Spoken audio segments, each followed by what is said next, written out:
Traveler, Paimon. It's been a while. As it happens, there is a letter here for you. One moment. Here.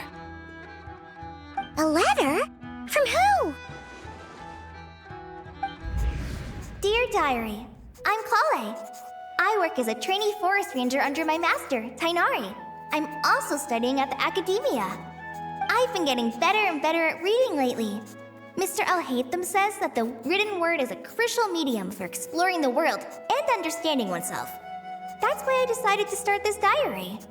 That said, what should I write about? Things are pretty quiet in Sumeru these days. Life is good. Every day is a fulfilling and happy one. When I think back to the days when I suffered from Elazar, or way back to when I was injected with God remains, I am in a much better place now. I hope it stays that way forever. I'll leave it there for now. Master said he'll take me shopping in Sumeru City today, which is great because I've been meaning to visit the toy seller at the Grand Bazaar for a while now. Kale, time to go. Yes, Master! Huh?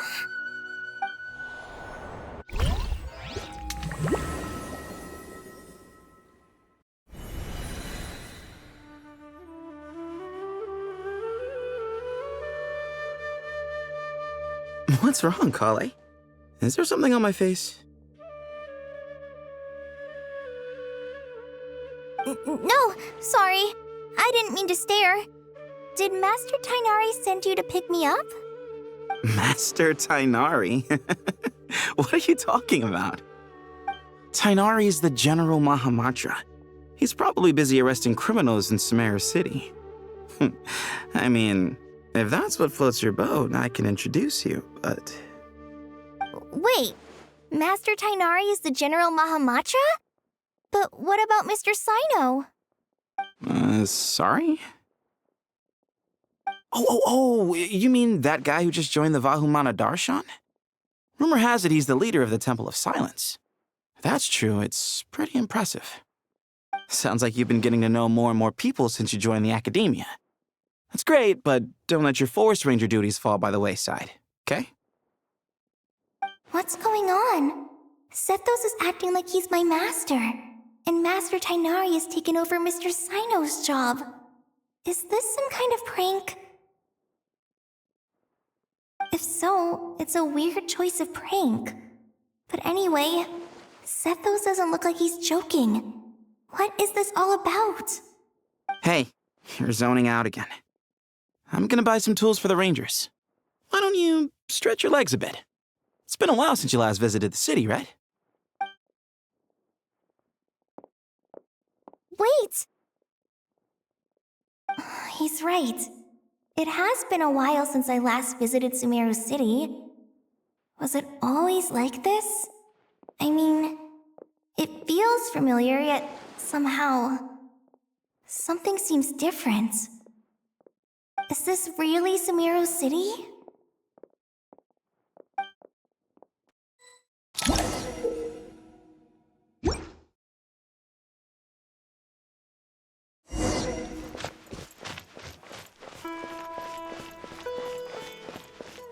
Hey, did you see who just walked by?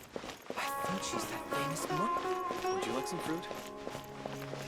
How will I ever save enough money to buy that Takes courage to maintain a peaceful life, too.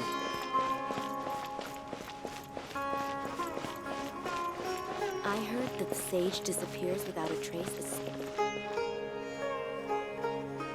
Lord Kabe Bay, did you get a chance to review this month's accounts? Any feedback? You mean the version you sent over a few days ago? Yeah, I took a look when I received it. I was thinking that maybe our profit margin is a little excessive. I visited some of our commercial partners last month. Their earnings are very slim. Are you suggesting that we give up some of our profits for them? Well, since we have more than we need, yes. Making money for its own sake is pointless. Don't worry, I've already planned for it and the numbers look fine. We can adjust the rates starting from next month. Also, about that designer you hired, I've had to revise his proposal 3 times now, but he just doesn't seem to... Let's cut our losses. Pay him his fee and send him on his way. I'd like you to get Layla on this instead. She was Cyrus's student, and she designed the Palace of Alcazarzare. Seems like a much safer choice. Who's sneaking around over there?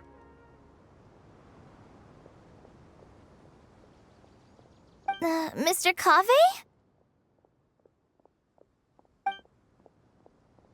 Do you recognize this person, sir? Yes, it's all right. We've met. This is Kale, Sethos' trainee.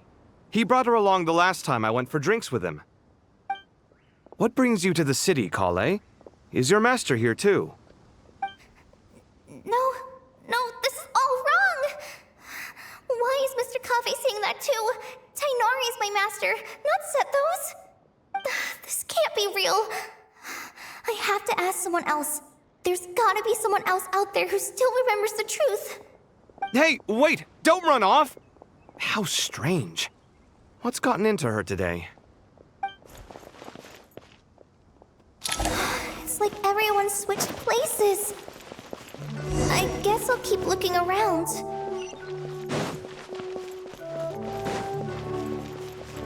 Would you like... Students are under so much pressure. Lots of visitors today, I see. Welcome all. It's been a while. Hey, Rahman. You know that guy who sells face powder on Treasure Street? I haven't seen him around in a while. Any idea what happened to him? Oh, you mean a Hongar? Yeah, he got into a brawl with Shavirme on Treasure Street. He's been banned from setting up shop there for now. Seriously? Oh, well, that's a shame. I was planning to pick out some makeup for you. Oh, don't worry about it. The legendary Flame Mane discussing makeup with the Zubair Theater star dancer. Now there's something you don't see every day. Flaming? You know, I'm not actually sure when people started calling me that. Maybe the other Eremites thought I needed a fiercer title to scare people off? To be completely honest, I think the title would fit you better than me, Dia. You think? Can't say I've never imagined myself as a merc. If I ever give up the dancing, maybe I'll head to the desert and give the Eremite life a try. You would? Is that so strange? Oh, not at all. In fact, I've actually had similar thoughts before. If I ever get tired of sleeping out in the wild, I think I might go look for a job at the Zubair Theater. I've adored the dance of Sub-Zeros ever since the first time I saw you perform it. If the chance ever came up, I'd love to try it out on stage for myself. Really? If our manager Sataria heard you say that, she'd hold you to it. Probably grab you by the sleeve and never let you go again. Hey, when that day comes, I'll do your makeup myself. How's that sound? Sure. If the day comes, I'd be honored.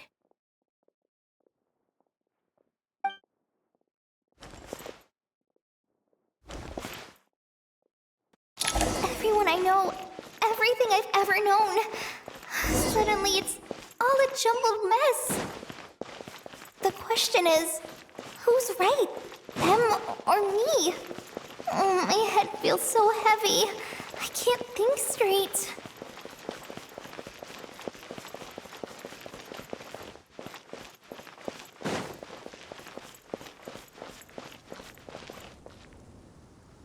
Mahamatra Tainari! We've apprehended the suspect.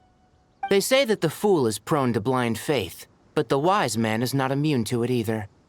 Siraj, do you have anything to say in your defense? Tainari, you were the one who turned the sages against me. Just a few words of caution from you was all it took to destroy my research. And now you're trying to stop me again? You should know that mechanical life is the future! We must cast aside our useless flesh and... That's enough.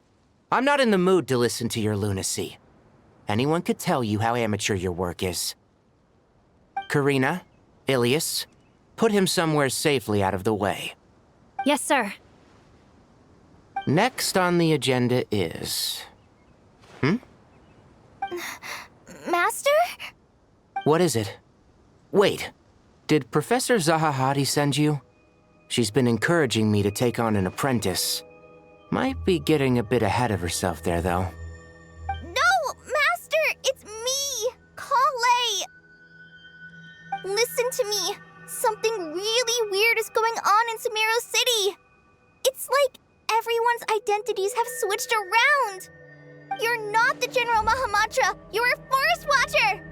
Just yesterday, we agreed to come to Sumeru City today to go shopping together and... All right, there's no rush. Let's back up a little. Your name is Kale, correct? Although this is our first meeting, you do seem strangely familiar somehow. Is there anything I can help you with?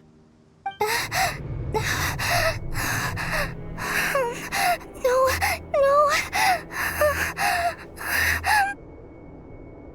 Master!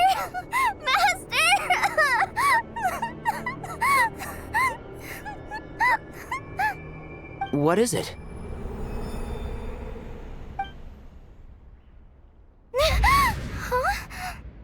Did you have another nightmare? I've told you before, when you're tired, lay down on your back in bed and get some proper sleep. It's much better for you than napping on your front. Poor posture obstructs your breathing, which can lead to all sorts of weird dreams. Now, we're supposed to go shopping in Sumeru City today, remember? Cheer up. I'll take you to Hushang's. I heard he's got some new toys in stock. Go wash your face, take some deep breaths, and when you're ready, we'll head out. Okay. Thanks, Master Tainari. So it was just a dream. And yet, dreams can sometimes be a warning of things that will soon come to pass. Who said that? That dream felt unusually real, didn't it? Here's my suggestion. Since you're heading into Sumeru City anyway, you may as well tell Lesser Lord Kusanali about everything that happened. And just to be on the safe side, I think you should also inform your 2 traveler friends who once helped save Sumeru. I'd write them a letter if I were you. Time is short. A storm is coming from beyond the bounds of fate.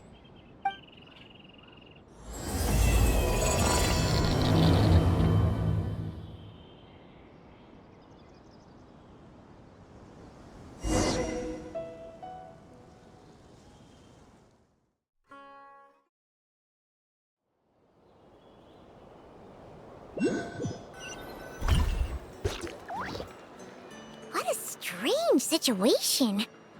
No wonder Kale was in such a rush to write us a letter. Imagine waking up one day to find that everything around you has changed. You might not even recognize Paimon anymore. Oh, that's a scary thought.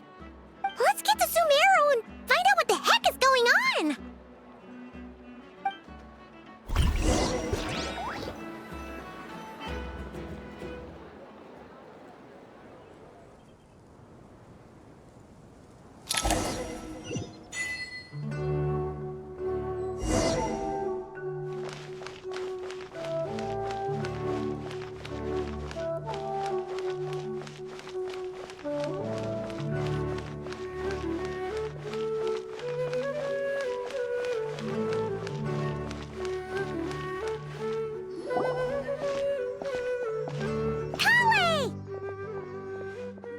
Traveler! Paimon!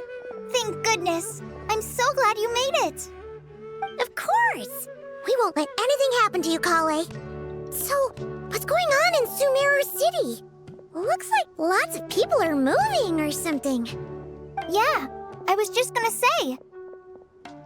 After I wrote my letter, Master and I went to Sumeru City and told the Dendro Archon everything that I experienced, from start to finish. She was silent at first. It seemed like she was deep in thought. Then the next day, we got told that she was ordering everyone to leave Sumeru City immediately and move to Caravan Rebot. The entire population of the city has to move? Not just Sumeru City. The evacuation also includes Lokapala Jungle, Avidia Forest, Ashavan Realm, and Ardravi Valley. Basically, everyone living in the rainforest must temporarily relocate to Caravan Rebot. Holy smokes! It's crazy! Yes, it's quite an operation.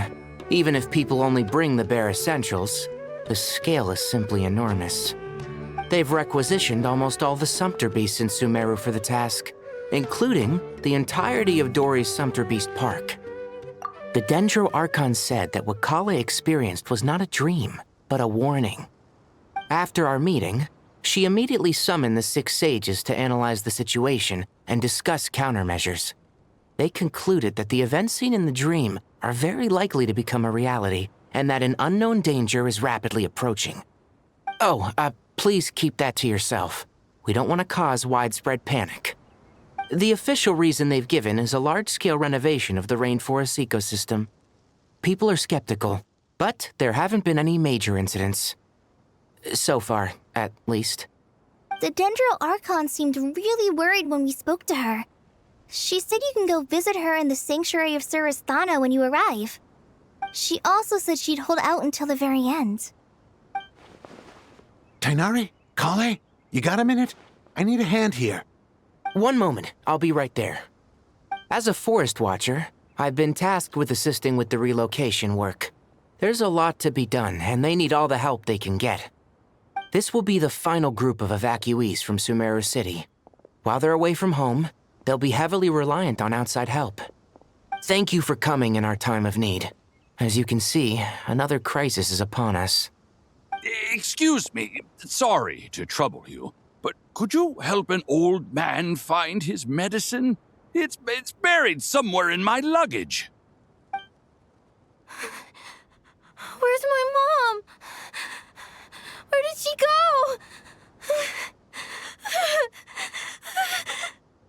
go? Don't worry. It'll be okay. Those items are worth a small fortune. Make sure you store them somewhere safe. You understand? I bet you thought you'd get away with this in the chaos, huh? Guess again. No petty thief gets past me.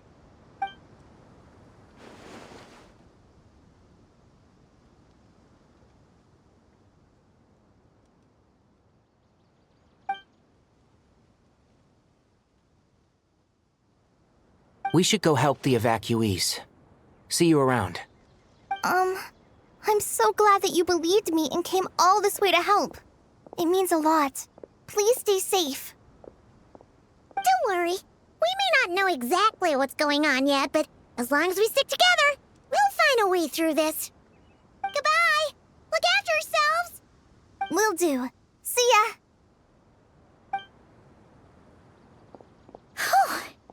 Paimon's not sure how she found the words to comfort Kale because, honestly, she's kind of nervous herself. Let's head to the Sanctuary of Surasthana and see Nahida.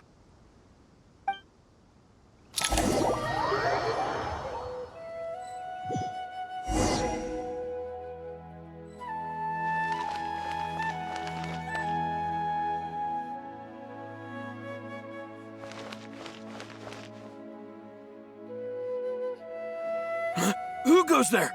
No unauthorized access to this place. By order of Mahamatra Sino. Are you blind? It's the Traveler and Paimon. Surely you've seen them before. Huh? Oh, so it is. I'm sorry, I haven't been sleeping well lately.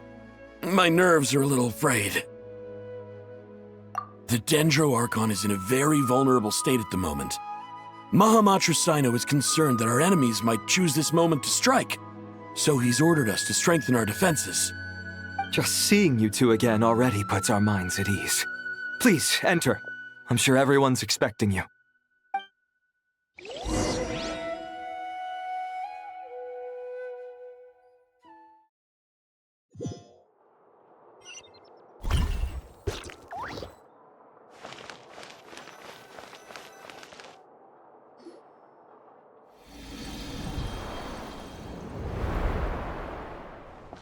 Traveler, Paimon, you made it. Aha! Perfect timing. Reliable helpers like you are just what we need right now. Oh, it's good to see everyone again. Kale Kale gave us a rough idea of what's going on, but we still have a lot of questions.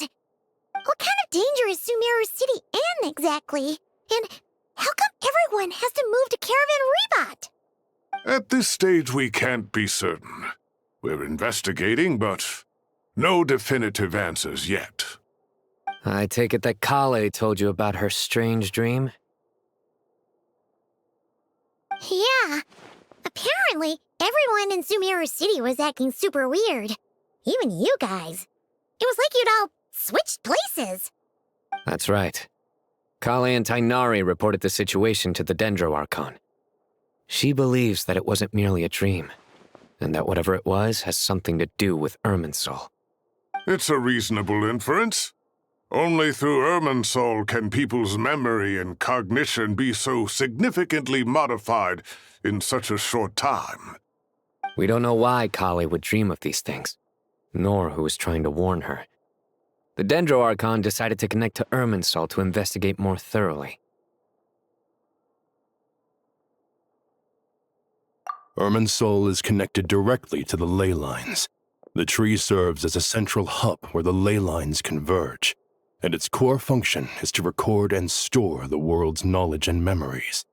But something has gone awry, severely compromising the performance of this core function. Information is bottlenecking inside Irminsul, hampering the ley line's flow. If this continues, new information will languish unrecorded, with existing records thrown into disarray. In short, the souls of the dead will be stranded, while the living have their sense of reality warped. In the long run, Kale's dream could well become a reality. And that's just the beginning. There's no telling what other nightmares could end up coming true.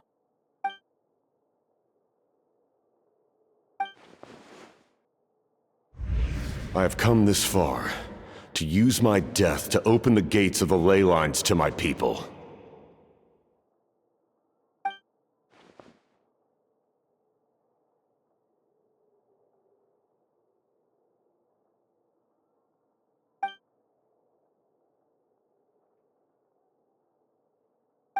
Faced with a growing backlog of information, the Dendro Archon decided to connect herself directly to Irminsul and take over the recording and processing function herself. But it is an almost impossible task. Individual brains aren't equipped to deal with the sheer volume of knowledge and memories involved.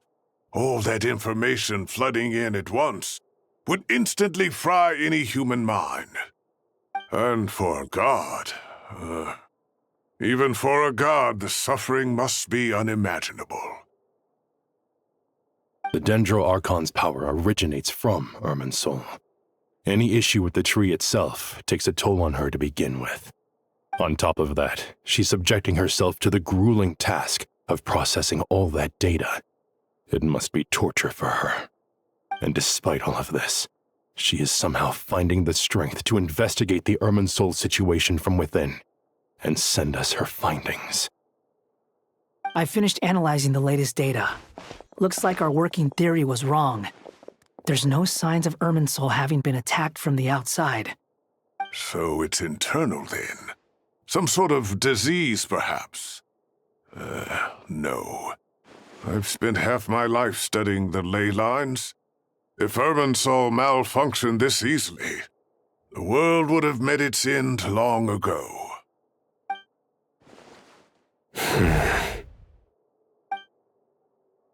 Sino? What is it?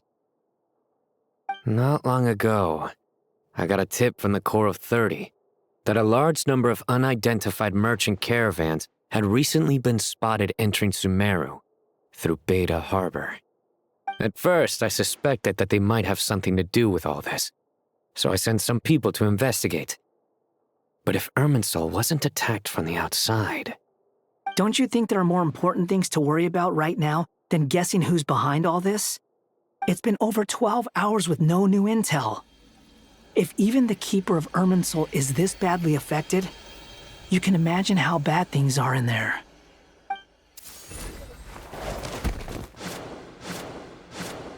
Dendro Archon.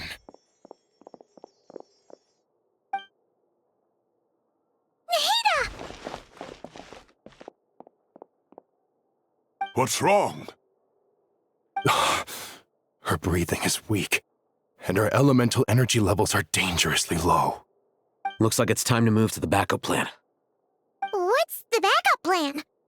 Get out of the city and take the Dendro Archon with us.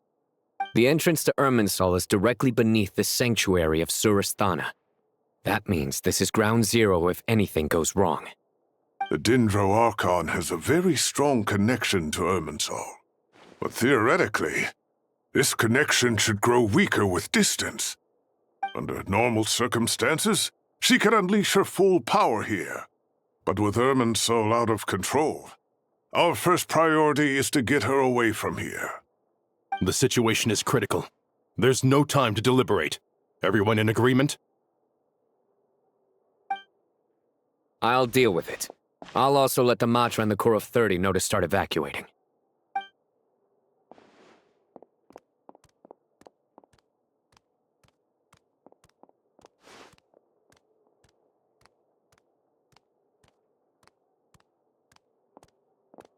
Let's go.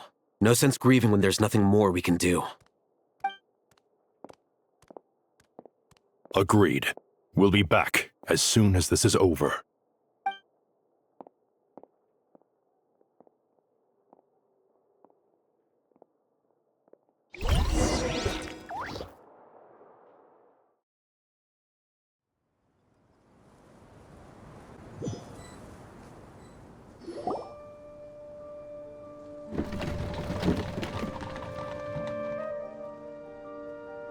The last group of civilians has been safely evacuated.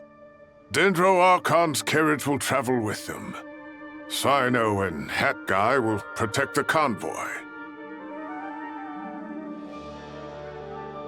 With the Dendro Archon in a coma, we've lost our means of investigating the situation. And with Irminsul still deteriorating, we have no choice but to evacuate Sumeru City. Feels as though we're being pushed along by an invisible hand. Stop moaning, Cyrus. We're the teachers here. We should be showing a little more confidence, don't you think? A wise judgment. Let's move out to Caravan Rebot.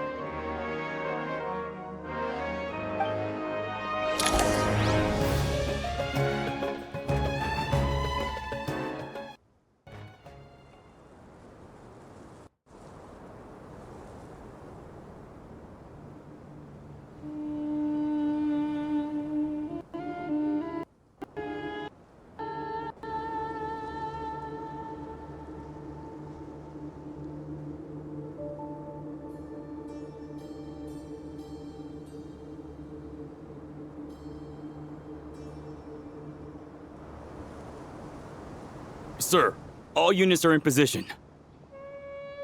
Good. Everything is going to plan. Interfering with Sumeru City is a necessary step, so do not hesitate. The Irminsul situation will not harm you. We need to speed things up here, too.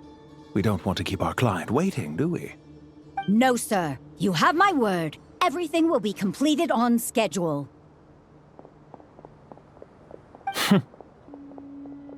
They say that fervent ambition attracts the favor of the gods, and with it, a vision.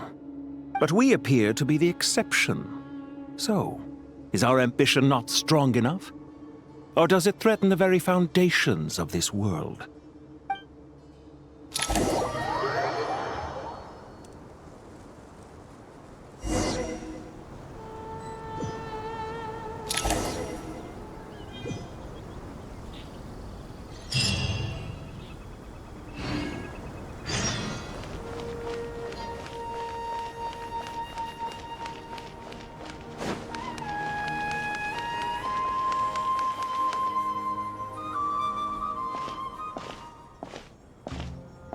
How is the Dendro Archon?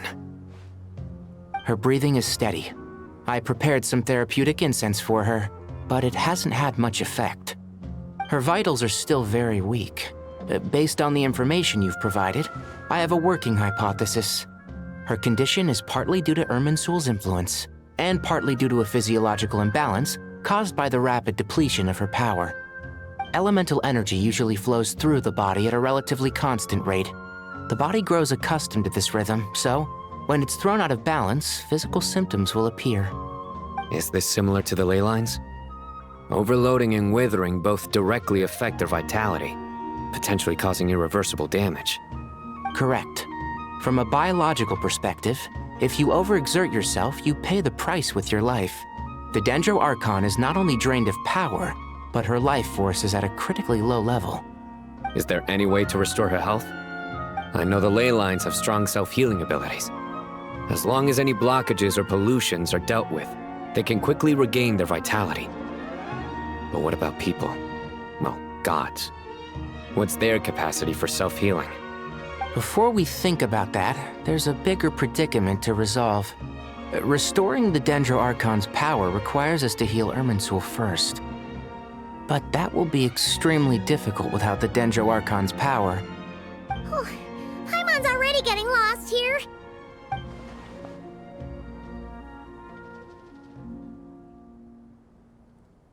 Master Tighnari and Cyno look so serious.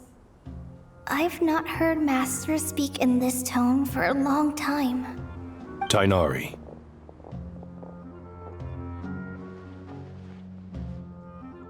Master Nephis, sages. Tighnari, haven't seen you in ages. Have you gotten taller? Or did your ears get longer? Hopefully the former, Uncle Baladori. Cyno, where's Professor Cyrus? I thought he'd be with you. He went out into the wild to investigate the situation. He said that the Irminsul anomaly will likely start to affect the real world soon. He shouldn't be trotting around alone at his age. Which way did he go? I'll look for him later. Would someone mind introducing us? Ah, yes, of course. Allow me to do the honors. I'm sure we're all familiar with the Traveler and Paimon.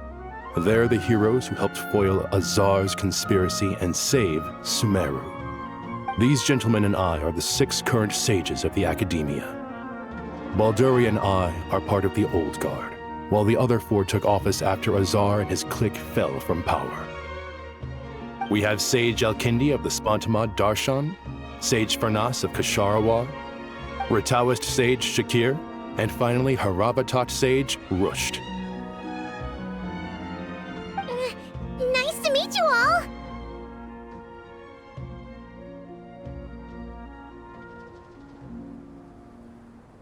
I've heard much about you. Delighted to finally meet you in person. You're younger than I imagined for someone with the power to stand up to fate itself. Thank you for lending your aid to Sumeru once more. Once we're on the other side of this, could we get a photo together? My daughter has a friend named Isak. He's always talking about you two. Of course! No true hero would deny a child their wish. Back to business. So with the Dendro Archon currently in a coma, the people have taken temporary refuge at Caravan Rebot, but they cannot stay here forever. We need to come up with a plan as soon as possible. Farnas, any thoughts? Well, firstly, having reviewed the data, I'm inclined to agree with your assessment. This doesn't look like an attack on Irminsul from the outside. Rather, it resembles a malfunctioning machine. Calculations going haywire and sparks flying. That being said, before we consider how to fix it, we need to understand precisely what has gone wrong. Furthermore, we somehow need to ascertain this without relying on the Dendro Archon's power. We have no direct access to Irminsul. However, we might be able to gather the information we need from the ley lines. Study the branches to learn about the trunk, in other words. Wait, is that what Cyrus is up to? No wonder he ran off to research in the wild. Curse, always one step ahead of me, isn't he? I heard that while in the sanctuary of Surasthana, the Dendro Archon had to serve as the central information hub herself. This is a clear sign the situation within Irminsul might be far worse than we can imagine. Irminsul is vital not just to the safety of Sumeru, but to all of Teyvat. We must be the ones to bear responsibility for this world. To be on the safe side, I think we need to consider some backup plans. Are you saying we should consider a scenario in which Irminsul is completely destroyed? I'm merely pointing out that the possibility exists. You have a valid point. But until worst comes to worst, I believe we should focus our efforts on resolving the Irminsul anomaly and helping it recover. Kale, I understand that you were the first to foresee this crisis. If it's all right, I'd like to talk with you about it in more detail. Of course, but even I don't know how I came to have that dream. If there are no signs of external damage, could it be a stress fracture? Metals tend to suffer from this issue with long-term use, and Irminsul has existed for centuries, after all. It's possible, but surely a stress fracture would be more likely to cause a complete shutdown rather than chaos. Sages, General Mahamatra, sorry to interrupt, but something has come up. What happened? Some citizens didn't believe that Sumeru City was really in any danger. They slipped away and hid during the relocation, intending to return home. How many people are we talking? About a dozen. Sakura found them while on patrol, but they appeared to be suffering from psychosis. For whatever reason, they were trying to kill each other. By the time we arrived, there were only 2 survivors. One was unconscious from their injuries. The other tried to attack us, but was subdued. Where did this happen? Near Yasna Monument. That's not far from Caravan Rebot. Master. I know. The Irminsul anomaly is beginning to have effects in the world. I didn't expect it to spread to Yasna Monument so soon. It almost feels like we're being chased relentlessly, with no time to catch our breath. Sir Cyrus said the same thing. He sent me back to report in, while he continues investigating. I'll go join him. Count me in too. Don't let my age fool you, I can still fend for myself. Very well. Meanwhile, the rest of us will continue discussing our next steps.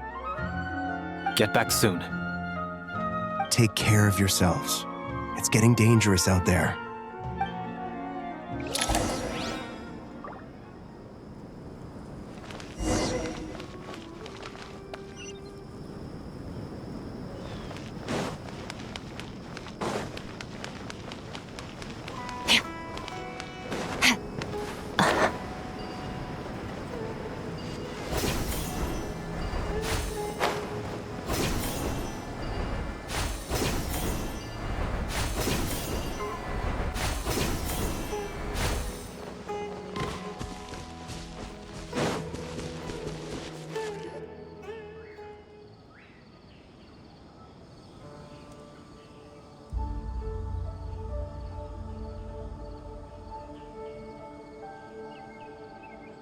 Please, don't go any further. As you get closer to Sumeru City, there's no knowing what dangers you might encounter. So this is our mentally disturbed man? I'm going to gut you all!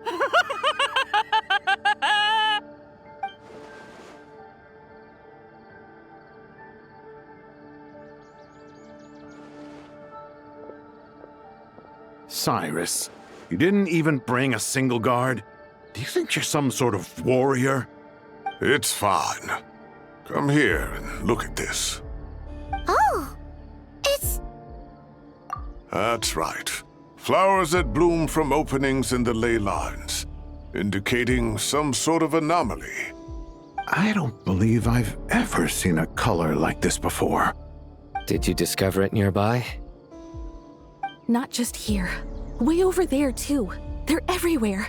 There's even more in that direction. How did you ascertain the situation further ahead? Didn't you just say that we can't go beyond this point? Yes.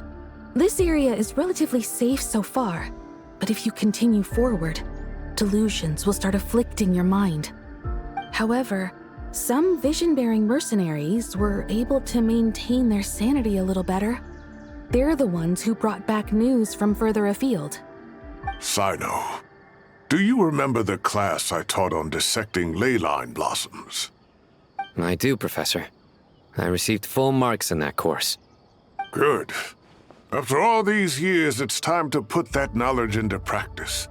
There must be anomalous information hidden within these blossoms. Alkindi, I'll need your help as well.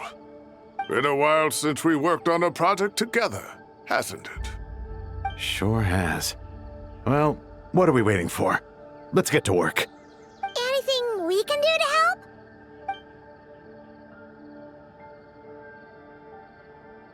Will you need my help? All right, well, don't go too far. There's too many unknowns at this stage. Let's regroup at Caravan Rebot later. Don't worry if you don't show up. I'll come and find you.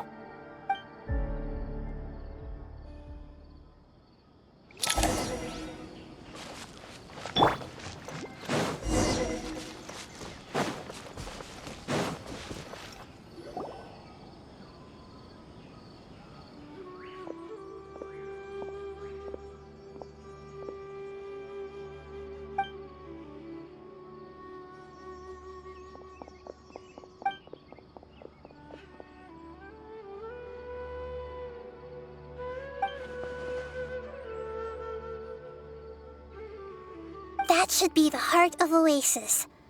All we need to do is light it with the fire seed, and it'll restore a pep with elemental power. The damage it suffered internally will also slowly begin to heal.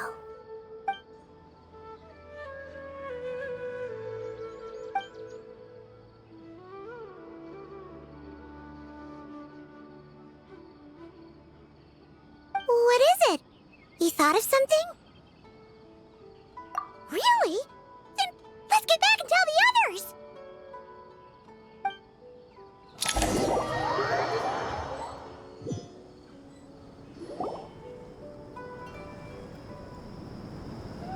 Whew. Glad to see you've returned safe and sound. Any longer and we would have gone out looking for you. Well, this is a nice surprise. Paimon sure feels better with everyone we know here. We've made some progress, so let's start by giving you and Paimon a quick update. By dissecting the ley line's blossoms, we've been able to deduce that although Irminsul is experiencing an anomaly, it has not completely rejected access from the outside. The Dendro Archon has the power to connect to Irminsul, but there's also another way. I assume you recall the devices everyone was wearing when you first arrived in Sumeru? Devices? Oh, wait. You mean... The Akasha terminals? That's right. Of course! It's been so long, Paimon almost forgot all about the Akasha. Wasn't it shut down, though? Yes, but although the system isn't currently operational, the technological infrastructure is all still there. And it turns out that a certain someone gets so bored at work that he's actually read through every single one of the instruction manuals. No prizes for guessing who that was. If praising others is that embarrassing for you, you can simply spare yourself the ordeal. As much as it pains me to say anything nice about him, there's no denying his intelligence. He rarely forgets anything he's read. The Akasha is exactly what Sumeru needs at this moment. Between us, we should have all the knowledge and expertise we need to get it up and running again. But if I recall correctly, doesn't the Akasha need a Gnosis to function? That's exactly right. The Akasha relies on the Gnosis as a power source, and in its absence, we'll need to find an alternative. To tackle this problem, it looks like we'll be relocating once again. Namely, to the Temple of Silence. Ring any bells? It's the only major institution in Sumeru dedicated to preserving the knowledge of King Deshret's civilization. You might find the answers you're looking for hiding there. I agree. There's a good chance. Master Nephis and the other sages have discussed it. As the chaos from Irminsul continues to spread, Caravan Rebot won't be a safe haven for much longer. We have to move into the desert next. The scholars and sages will head to the Temple of Silence, while the civilian population seeks refuge in Aru village. The Eremites will keep everyone safe during the journey, and Candace will be there to receive us at the village. This leaves us just one thing to worry about. That Dendro Archon. She's very weak. We can't afford to wait until Irminsul is fixed. There has to be another way to help her. Huh. Wow, luckily, the Traveler had a eureka moment while we were out investigating. Really? Wow, nice one, Traveler. Let's hear it. What say our Amorta experts? Theoretically, it's feasible. From what you're saying, although elemental life and elemental energy have their differences, the Dendro Archon has explicitly stated that she can imitate the power of the former. In which case, as long as a Pep is willing, she should be able to convert her own power into a form that the Archon can use. It wouldn't be difficult for her at all. The only problem is convincing her to help.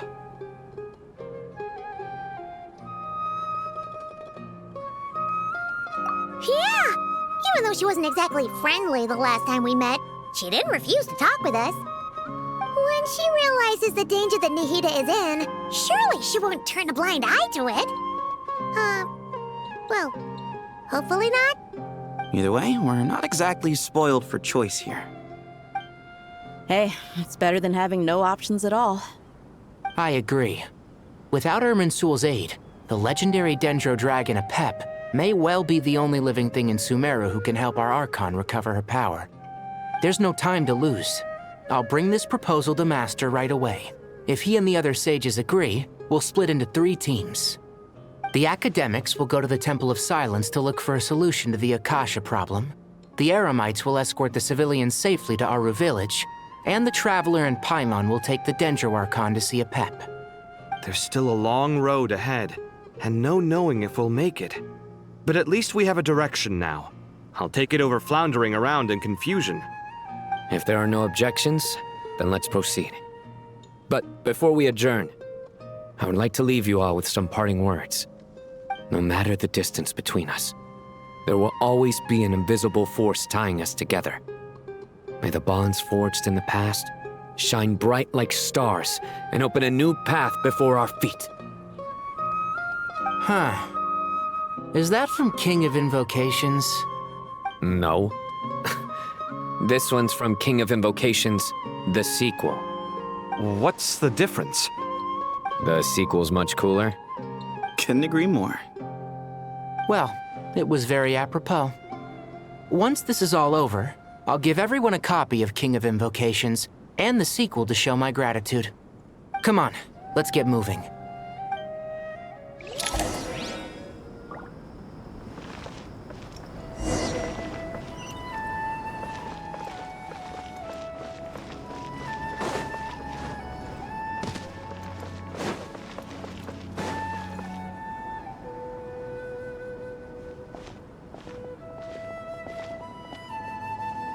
Tighnari has brought me up to speed. I approve of your plan of action, but we can't proceed with everything right away. The people need to rest. For many of them, this will be their first time in the desert, so we'll need to find additional personnel to help escort them. You two, please go on ahead with the Dendro Archon. Let's rendezvous at the Temple of Silence later. No problem. We got this. Words can't express my gratitude, so let me just say, I hope everything goes smoothly for all of us. Goodbye for now. All right, let's get going. If Paimon remembers correctly, the last time we saw Apep was in... Traveler, Paimon. Could I borrow you guys for a moment? It'll only take a second. Kale, what's the matter? Well, the thing is, Master Tighnari once told me, after you raise a problem, you should think about how to resolve it. But ever since I had that dream, I feel like I haven't been of any help at all. I tried my best to keep up with the conversation, but there was so much new information, I couldn't take it all in. So, I just wanted to ask, do you have any tips for me there? Paimon knows exactly how you feel. But fear not, everything you need to know is right here in Paimon's notes. Sumeru chapter. It's got tons of info about all the things we've seen and heard on our adventures. Some parts are a little simplified, but hopefully it all makes sense. You see? Being the greatest guide in Tibet isn't just a fancy title. It takes a lot of hard work. Paimon doesn't always understand the things you're talking about with other people. Whenever that happens, she notes down the confusing parts and goes over them in her own time. This is perfect. Could I borrow it? Sure. Matter of fact, you can keep it if you want. Paimon has another copy. The spare copy was originally meant for the Traveler. Paimon used to worry that one day she might not need a guide anymore, so she wanted to have a gift for her, in case we ever parted ways. But it doesn't seem so necessary nowadays. We have so many more places to see together. One copy will be enough for both of us. Thank you so much. But still, these are your treasured memories. I think I'll make my own copy and then return the original to you. Anyway, that was all. I won't keep you any longer. Have a safe trip. See you again soon. See ya! Alright, time to bring Nahida to see a pep. Let's hope that old grouch is in a negotiating mood.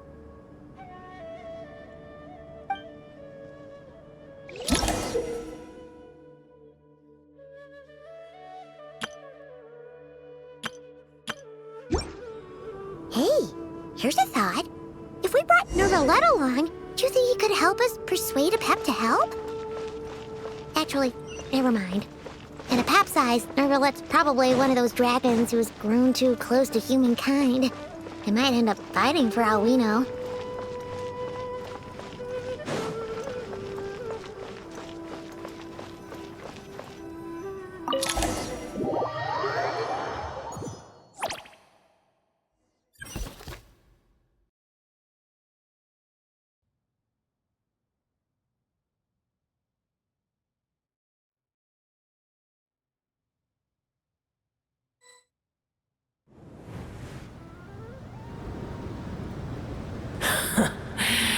I had a feeling your kind might come calling. The ley lines are in disarray. Something has gone wrong with Irminsul, yes. Even from a great distance away, I can sense that Sumeru is headed for destruction. You who took our home from us, prepare to watch as your own world is plunged into oblivion. Oh, how the cycle of history comes to a poetic conclusion. This isn't a joke, Pep! Nahida's in grave danger! Can you please help her? Is she now? Then do explain. For what reason should I lend Boer my assistance? Be not mistaken. The fate of Sumeru is of no concern to me. I am neither the god of this land nor its guardian. I may have given my tacit agreement as your kind built homes here and multiplied for generation upon generation. But that does not mean that I bear any responsibility for Sumeru. Tiny Boer, puny humans. In my eyes, all of you are but intruders who followed in the wake of the heavenly principles. I am not obliged to be your savior. The age of the dragons ended long ago, and the world that replaced it is under the dominion of the heavenly principles.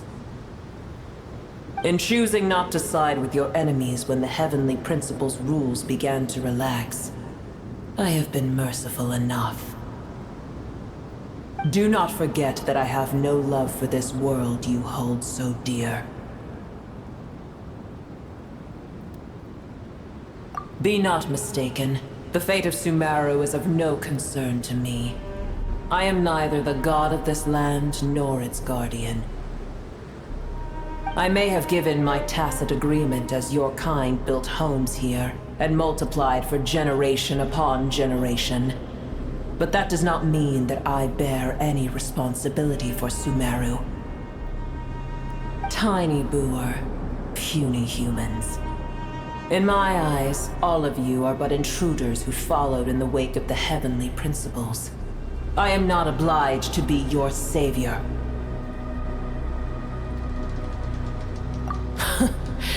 The age of the dragons ended long ago, and the world that replaced it is under the dominion of the heavenly principles. In choosing not to side with your enemies when the heavenly principles' rules began to relax, I have been merciful enough.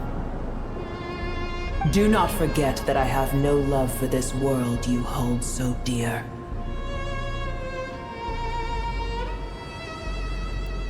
Be not mistaken.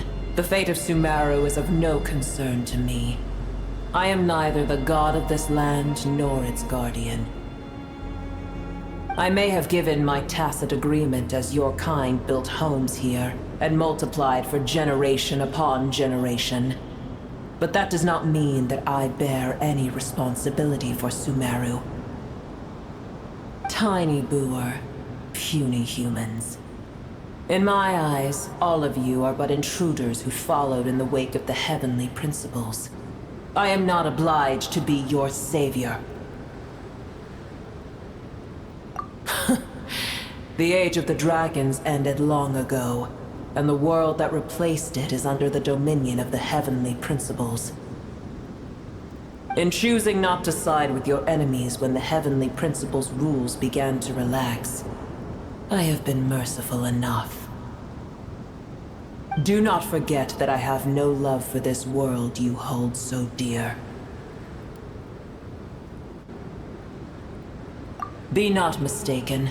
The fate of Sumeru is of no concern to me. I am neither the god of this land nor its guardian. I may have given my tacit agreement as your kind built homes here and multiplied for generation upon generation. But that does not mean that I bear any responsibility for Sumeru. Tiny boor, puny humans. In my eyes, all of you are but intruders who followed in the wake of the heavenly principles.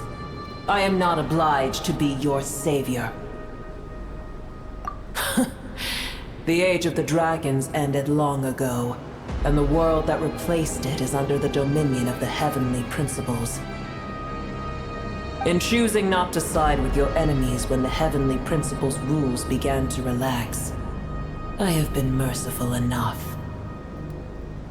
Do not forget that I have no love for this world you hold so dear. Be not mistaken. The fate of Sumeru is of no concern to me. I am neither the god of this land nor its guardian. I may have given my tacit agreement as your kind built homes here and multiplied for generation upon generation. But that does not mean that I bear any responsibility for Sumeru. Tiny boor, puny humans. In my eyes, all of you are but intruders who followed in the wake of the heavenly principles. I am not obliged to be your savior. The age of the dragons ended long ago, and the world that replaced it is under the dominion of the heavenly principles. In choosing not to side with your enemies when the heavenly principles' rules began to relax, I have been merciful enough. Do not forget that I have no love for this world you hold so dear. Be not mistaken. The fate of Sumeru is of no concern to me. I am neither the god of this land nor its guardian. I may have given my tacit agreement as your kind built homes here and multiplied for generation upon generation. But that does not mean that I bear any responsibility for Sumeru. Tiny boor, puny humans. In my eyes, all of you are but intruders who followed in the wake of the heavenly principles. I am not obliged to be your savior. The age of the dragons ended long ago, and the world that replaced it is under the dominion of the heavenly principles. In choosing not to side with your enemies when the heavenly principles' rules began to relax, I have been merciful enough. Do not forget that I have no love for this world you hold so dear. Apep, if you truly despise gods and humans so much, well, after the great humiliation of being helped by a god in the past, shouldn't you be jumping at this chance to balance the scales? Now that is a compelling reason. When El Ahmar plotted against me and I was tortured by forbidden knowledge, it was Buer who saved me from agony. And though I regard with shame the pity of my enemies, to receive aid without repaying it would likewise tarnish a dragon's dignity. Oh, tiny Buer, puny humans. Just this once I shall deign to show you the true power of dragonkind. Whoa! It's happening again! We're gonna get...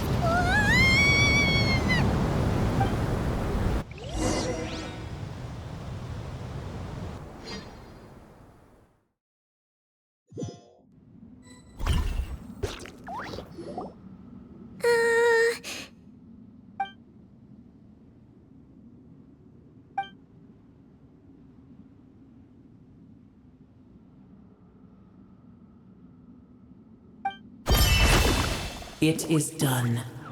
The heart of Oasis is supplying her with life force as we speak. It shall not be long before she recovers. But I should warn you. Buer's existence is closely intertwined with Irminsul. Unless the issues plaguing it are resolved, she will never completely recover her former strength. Thank you. Spare me your words of gratitude. You may also spare me your feigned concern.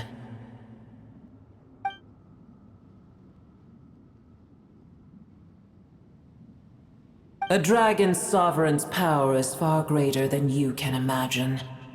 While I was indeed weakened when the heart of Oasis ran dry, providing tiny Buer with a morsel of my life force shall have little consequence for me.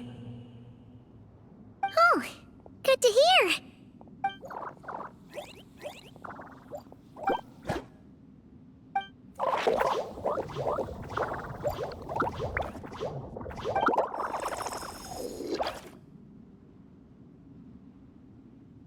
Ever held in high favor, I see. Oh, well, you know. The compliment was sincere. Simply accept it.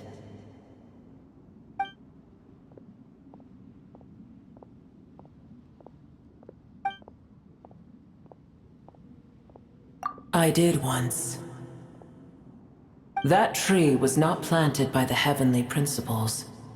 Irminsul existed before they ever arrived in Teyvat. What? There was a time when it belonged to Teyvat, to dragonkind. Its appearance and function then differed greatly from today. The ley lines flowed with an abundance of a familiar, primitive form of elemental energy. You may know it as the power of the Light Realm. The heavenly principles usurped and refashioned Irminsul, made it serve humanity, and used it to anchor the fate of the world. Yet in the end, humanity has failed to protect it. Heavenly principles, God of gods. It makes me sick. The enmity between your kind and mine can never be bridged. As things stand today, holding a grudge against you would serve no purpose.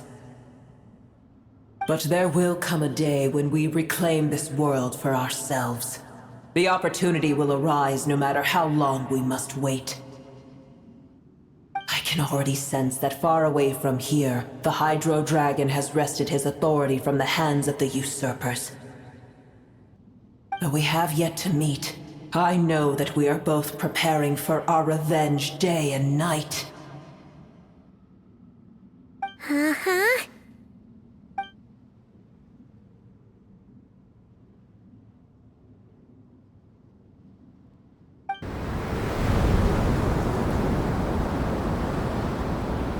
hear a great disturbance out there. Huh? What is it? Sandstorms come. The Jinn. I see. Another calamity approaches. You both seem restless. Let us part ways here.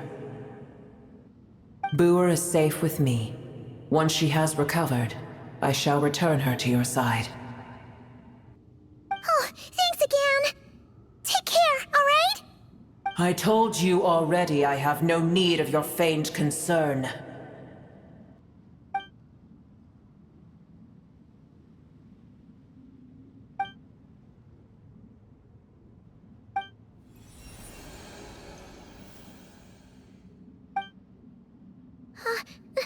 Nahida? You're awake! Are you okay? Cease your interrogation. Yes, she awoke for a brief moment, but she has now lost consciousness again. Take it. We shall talk more at another time.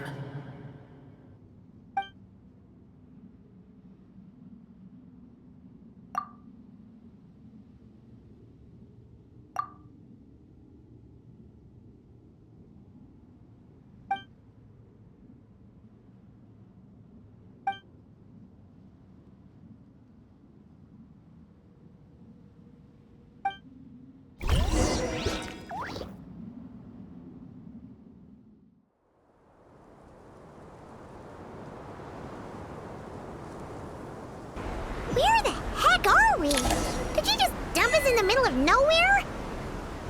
Wait. No. Paimon remembers now. The Temple of Silence is over that way.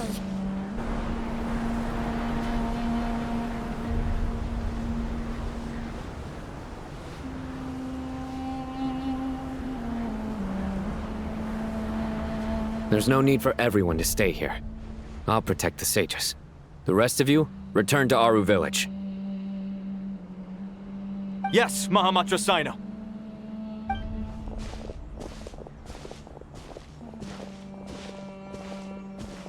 Sino! What's going on? You're back. How's the Dendro Archon? What a relief.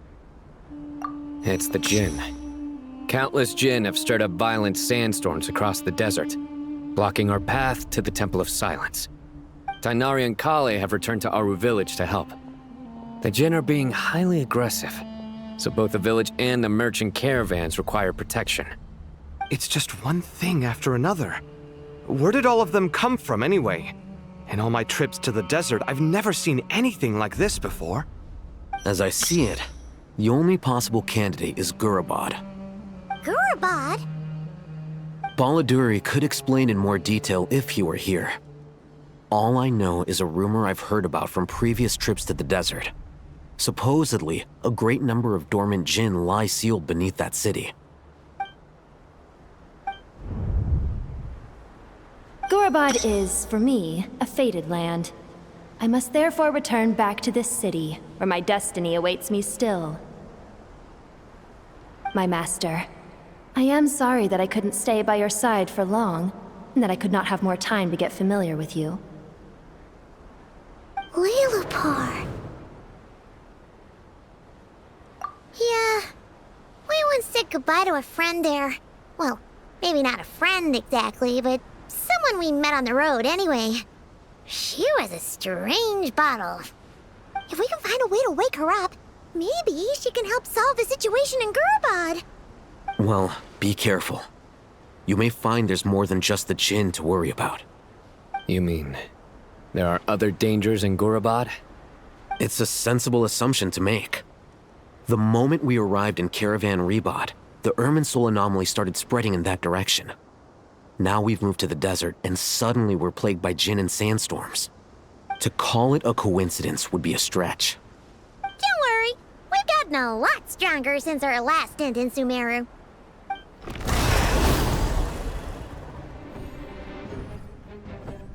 Ah! When did they show up? It appears the monsters native to the desert have been stirred by the Jinn's activity.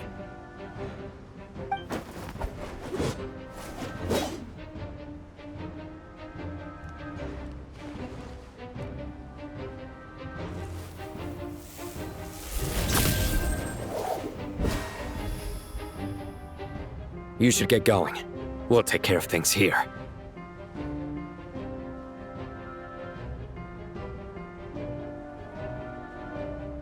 You too. Don't do anything too risky. You got it?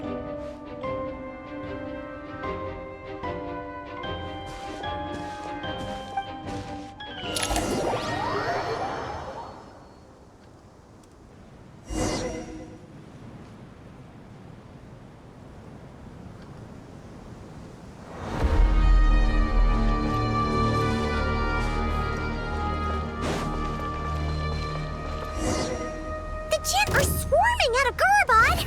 Looks like Alhita was right! Let's get inside and see what's going on! Boosh! A burst of flavor! Extinguished!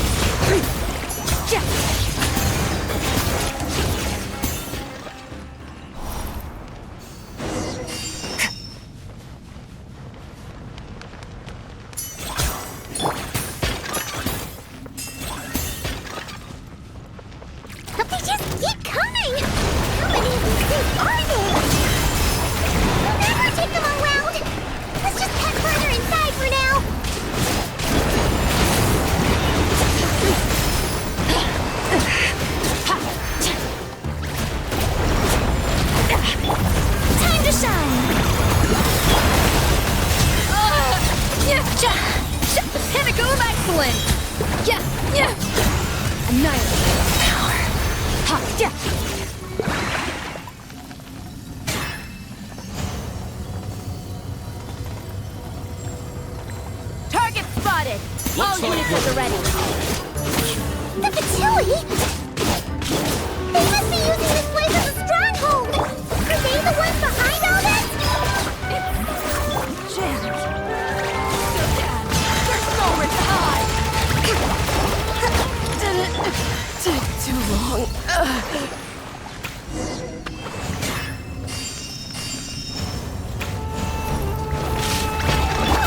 Fighting Jin with one hand and Patui with the other? This is pure chaos!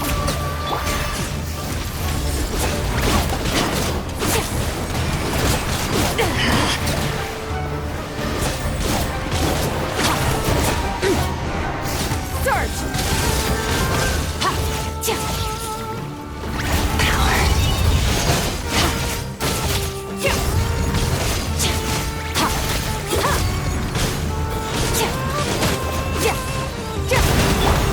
Goose on the loose!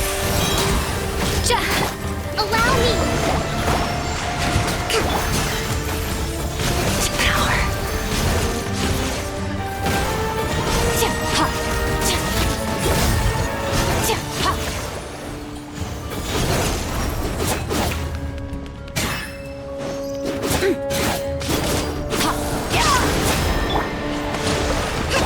Yoo-hoo!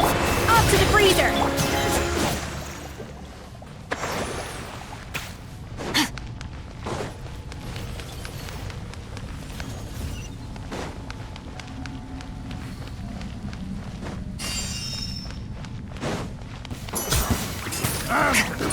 Your job!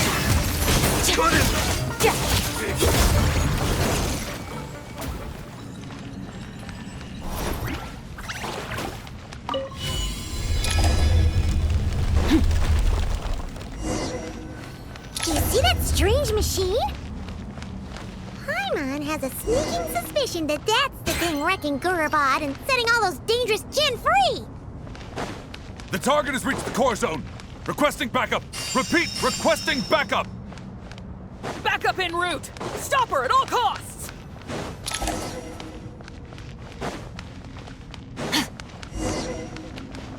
Careful! They're back again! Bad this time.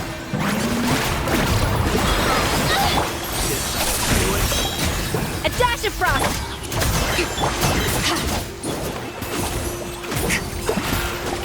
Success! Nice one, Traveler! Let's keep going!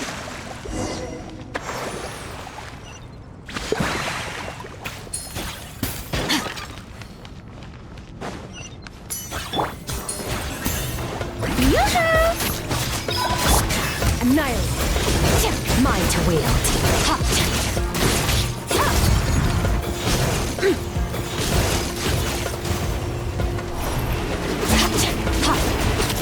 Dottore, bring refuge! Hold the line! Strike a pose! Let my name echo in Mine to wield.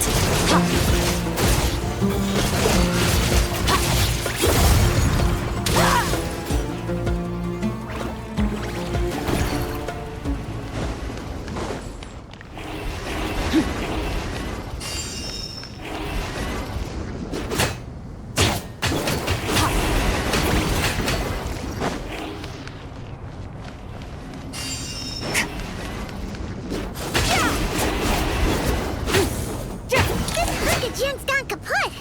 Now we can finally... It seems my subordinates failed to stop you in your tracks. Apologies, sir. There is no need to apologize. You did well to hold your ground against such a powerful adversary for as long as you did. I must commend your courage and perseverance. So, you're in charge here, huh?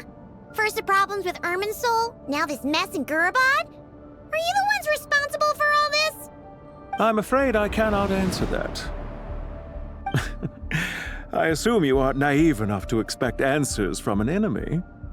Oh, this guy is so snooty! However you want to spin it, you're clearly involved in this somehow. So you can either start talking, or we'll have to make you talk. Let's get him! Traveler, what's wrong?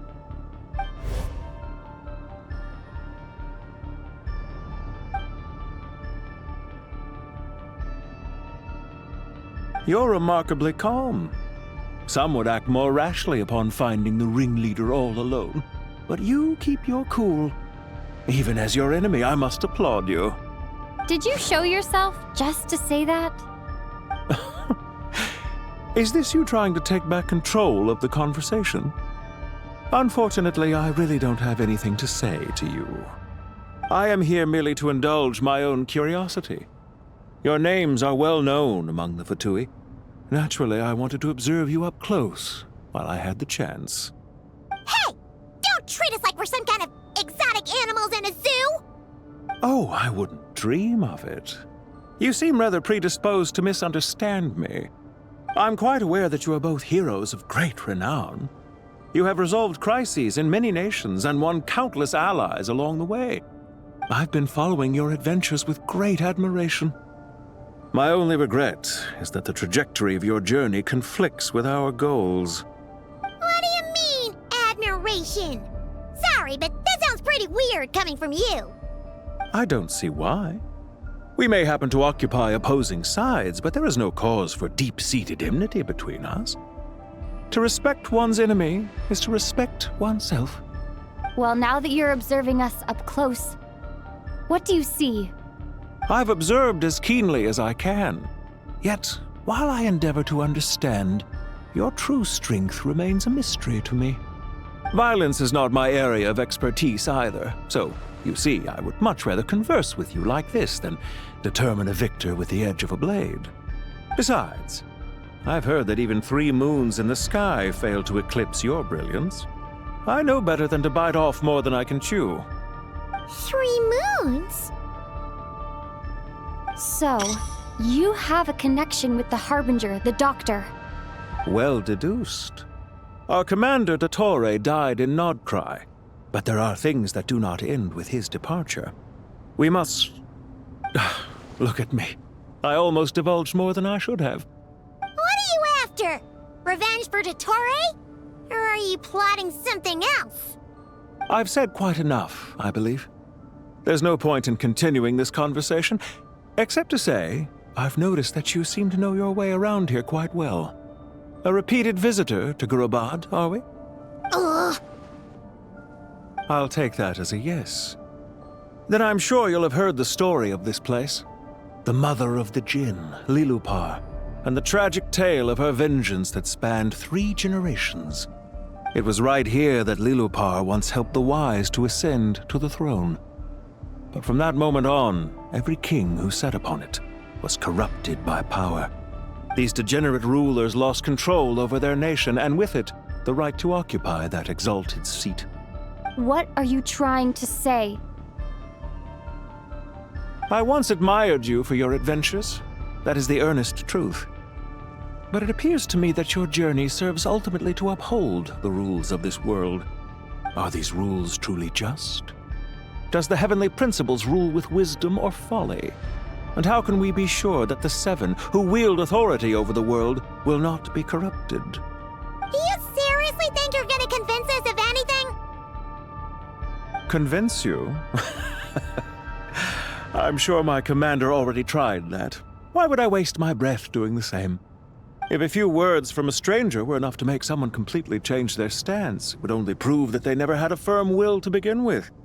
I am merely stating my position, so that we might understand each other better. One's enemy in the present may not necessarily be an enemy for life. As for what game I'm playing here, I'm simply buying some time. But now I must bid you farewell. It was a wise decision not to attack me immediately. Since you did not fall for my ambush, I will now have to ask those in hiding to reveal themselves. Leave this to us, sir. Very well. I trust you to do what is necessary. Stall her while I execute the next step of the plan. Sumeru City, Irminsul. Hey! Stop right there! Don't you dare leave without explaining yourself! All units, stop them! Protect the commander! Did you hear that? He mentioned Sumeru City and Irminsul! He definitely knows something! We can't let him get away! Get rid of him! Anti-soldiers! Quick! Rear guard to the front! Don't let them through! Get that thing in position!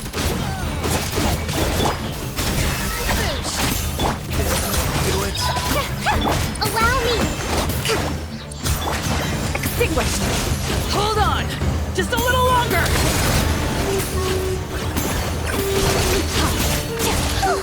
He finally beat them! That mysterious guy can't have gotten far! Let's catch up with him!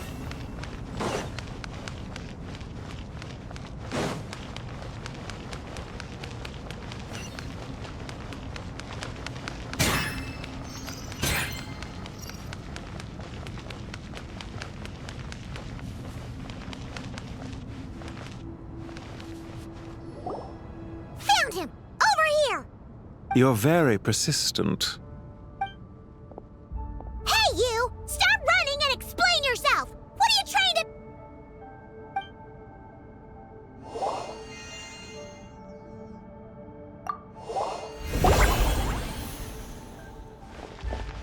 What's this? Relax. A small trap like this won't be enough to hold you. The sandstorms from Gurabad will die down soon enough, but this small window of time was all we needed to launch the next phase of our plan.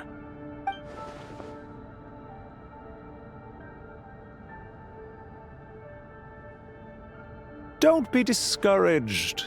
I knew that someone would come here eventually, so I planned ahead. Where to chat with you, which door to exit from, even which mechanism to wait by for you. I thought through every detail. You, meanwhile, know nothing of who I am. So far, you've only heard my voice, and for all you know, it may not even be real. But not to worry. This is only our first meeting. It shan't be our last. Just answer me one last question. Why do you continue to follow Dottore? He has conducted countless cruel experiments, even on his subordinates. Follow isn't quite the right word. Let's just say even those you see as villains have their friends, even if they aren't the most sincere of friendships. When any set of rules is established, there will be those who benefit and those who lose out. People will do anything to justify what they have gained or escape from the hardship imposed upon them. Neither he nor I are tolerated by the rules of this world. We were both searching for a new order. Our ideas of the final form that should take may have differed, but our journeys took a shared path. Goodbye, Traveler and Paimon. I wish you a timely escape, albeit not too soon. I will need a little more time to prepare, after all. Hey! Come back! Wait, this dark wall. We've seen these on our adventures before. It swallows people up! Oh, I'm sorry. She shouldn't have jumped a gun! Oh, okay. He may have fooled us this time, but we'll get it back!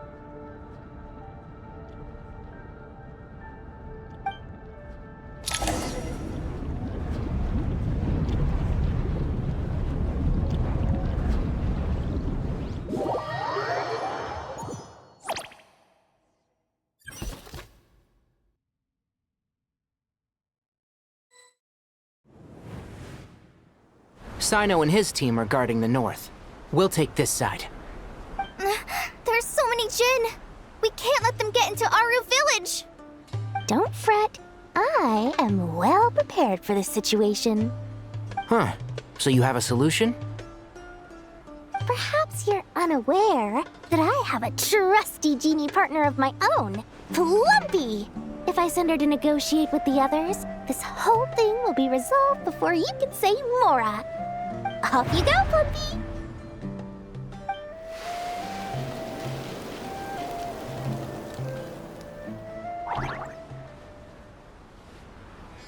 Come on, what's the holdup?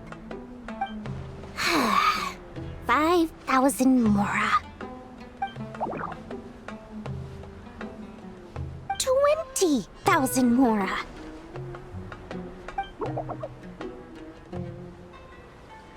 100,000 Mora. Final offer.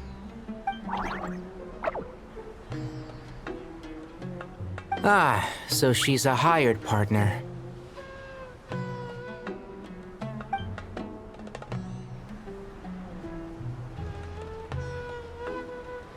Hired partners are reliable too. Plumpy here is a highly skilled negotiator. You'll see. Just a few words from her and...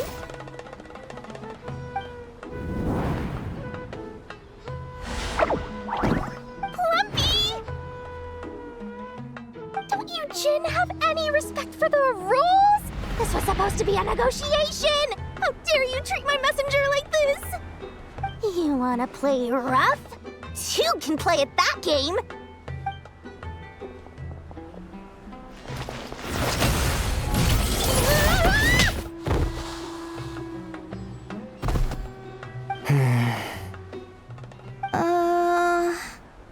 Looks like it's up to us now. Be careful, Kale. Yes, Master.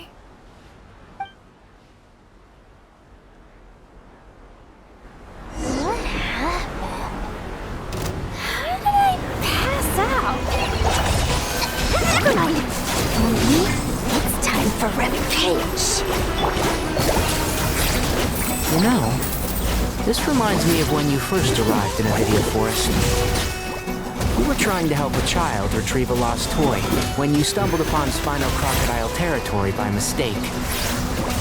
Yeah, I remember. Our first time playing side by side. Fighting side by side?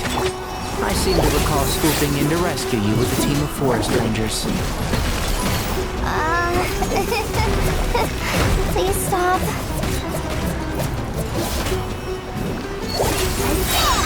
Let's sweeten the deal! Go! Power-Nampa, help!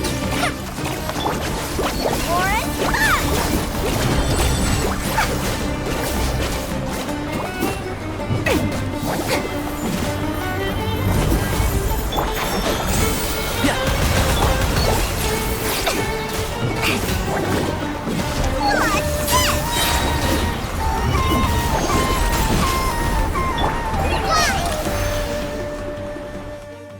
There's too many of them! I can't believe I used 12 rare items in one battle! Ugh. I shudder to think how this is going to affect this month's accounts. The sight of that glaring deficit might be more than my poor heart can take. Tighnari, how's the situation on your end? We held the line, though it was a close call. But it looks like they're preparing for another attack. Has something happened? They've breached our defenses in the south. The Jinn are pouring in. We're moving the villagers to the north as we speak. We're hemmed in. This is getting precarious. Our margin for error just got a lot smaller. That's why we wanted to confirm your status. We need to consider our next move carefully. Bad news! Another line of defense has been breached. Kale, go with them and assess the situation. Dory and I will hold the line here. But Master! Even with 3 of us, we barely managed to.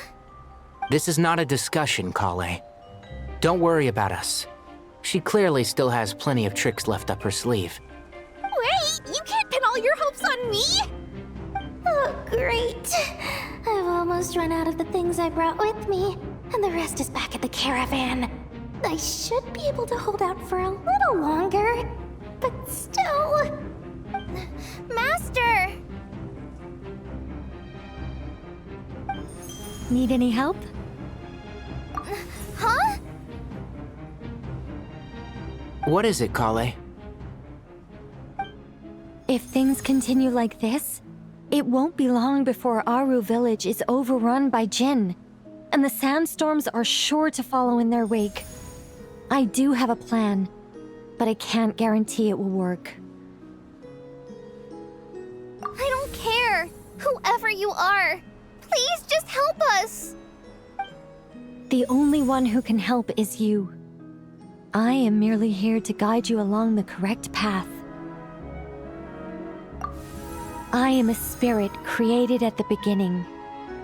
I am a flickering illusion. I am the shimmering light that flows from the eyes of the Creator. What do you mean?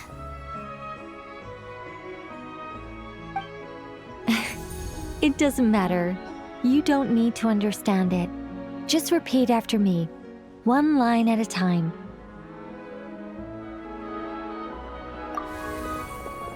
Watch out! Jinn incoming! I am a spirit created at the beginning. Here goes nothing. I am a spirit created at the beginning.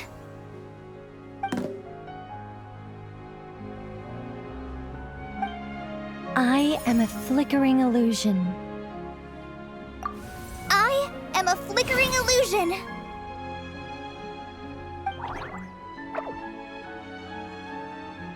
What's wrong, Plumpy? I've never seen you so agitated before. But how do you... Do you know what Kale is reciting? I am the shimmering light that flows from the eyes of the Creator.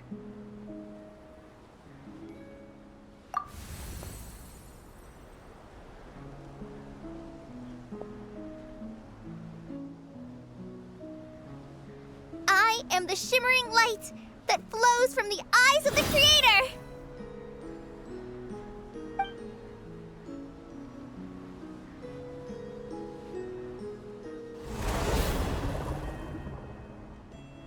It's a song composed by the goddess of flowers, but very few records of it remain, even in historical texts. All we have is a few fragments. Is Kale an avid historian? Not to my knowledge. The Jinn have actually quieted down. Although... no, it's more than that. It looks like they're showing... submission. Clearly the songs left by the goddess of flowers have a soothing effect on them. At the very least, they're much calmer now. Really? Let me try. I am a spirit created at the beginning.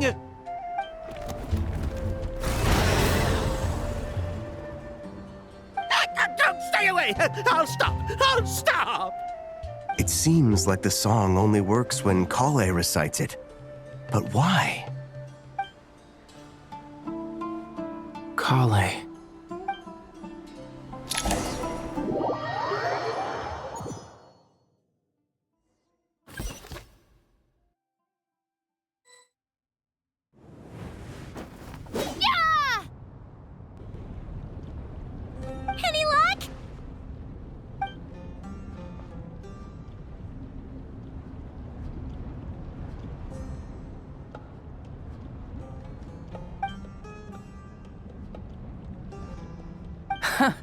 When I heard that loud rumbling in the distance, I thought the shifting sands had bust open the gates to some ancient treasure vault. Turns out it was just you guys. Huh? Wait, that sounds like... It's been a long while. Did you miss me?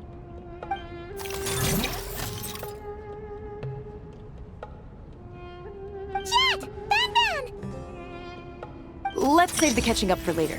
First, I gotta get you guys out of there. This should be the right mechanism.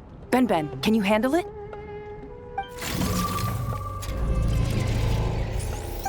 There we go. Come on, let's leave this place.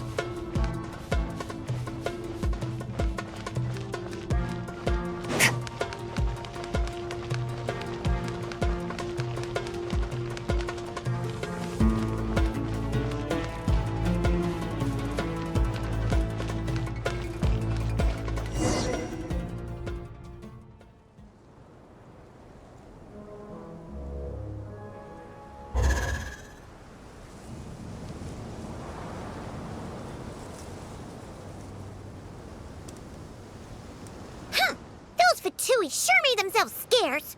It's like they were never here. The Fatui? They came to the desert again? Yep.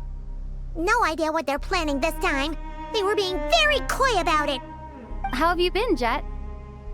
Well, since we last met, I've started my own band of mercs. We've actually made quite a name for ourselves. Oh, yeah.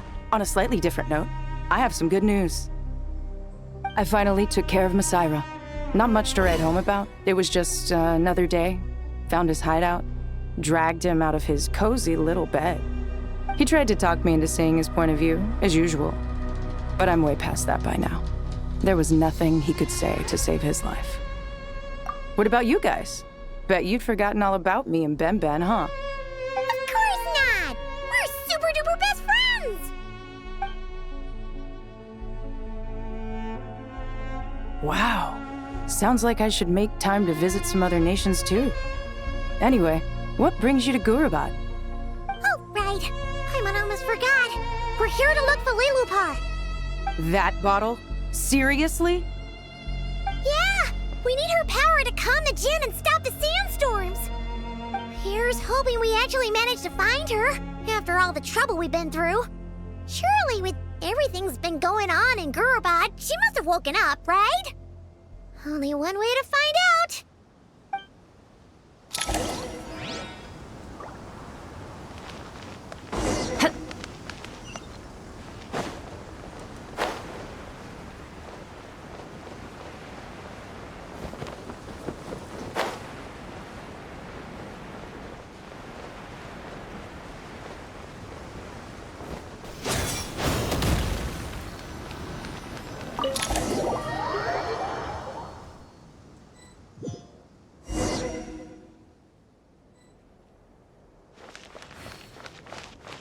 Let's see.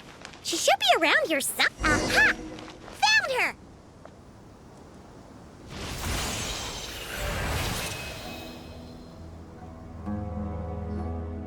Lilupar! What a long dream that was. It's been a while, my master. Oh, and you're here too, little wildcat. The four of us back together again. Imagine that. After we last parted ways, I merged with the land beneath Gurabad to suppress the dark calamity stirring in the depths. It rekindled the flame of vengeance within the Jinn, depriving Gurabad of any hope of peace. I fought against it for a long, long time, until one day, I sensed a change in a foreign land to the west. Suddenly, the pitch-black abyss fell silent.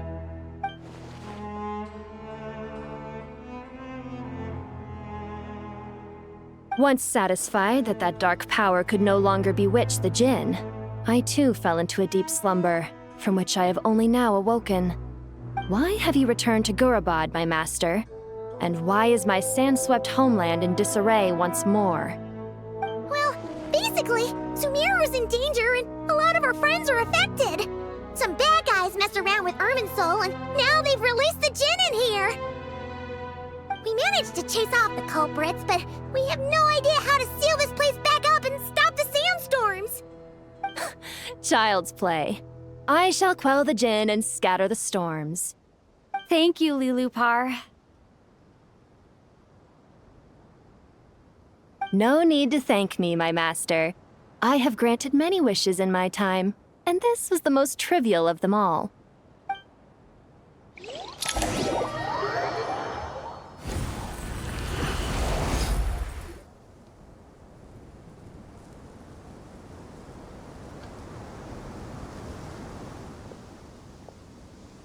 The sandstorm's gone. The sun shines bright again. When I said that we'd meet again under a lovelier sun, this was exactly how I imagined it. Yay! Although, honestly, Paimon would love to hang out with you more, even if the weather sucked. Well, there shouldn't be any more Jinn breaking out, right? Are we okay to head back? Sounds good. You can introduce us to your other friends. Another adventure begins.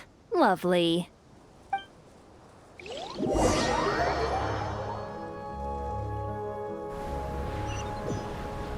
storms have stopped! We should be able to get to the Temple of Silence without any problems now. Time to regroup!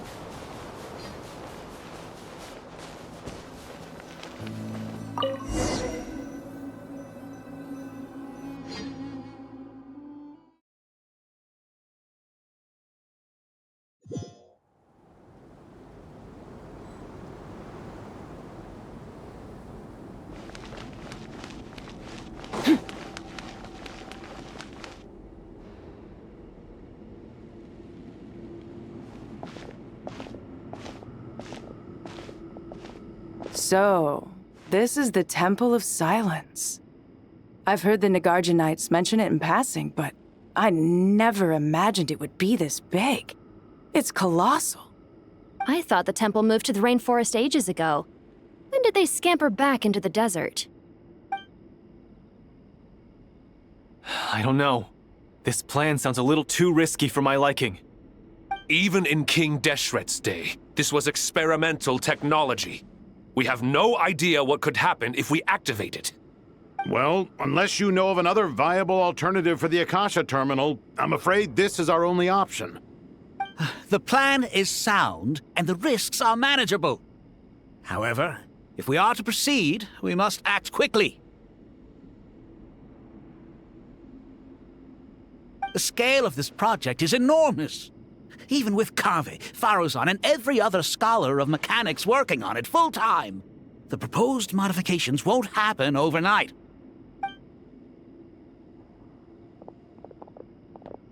You're back. Everything all right?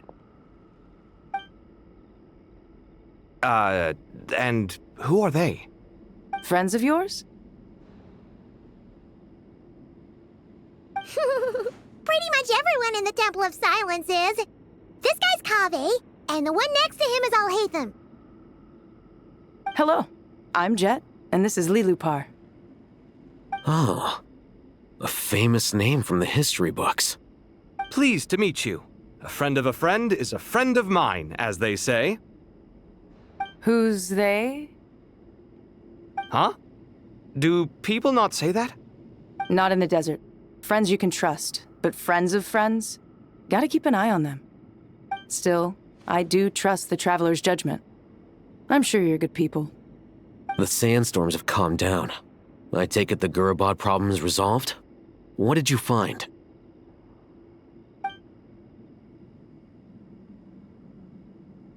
And after getting all smarmy with us, he trapped us there. Luckily, Jet used the mechanism outside to free us, and then we got Lilupar to put a stop to the chaos. Wow. Thanks for being there to help them.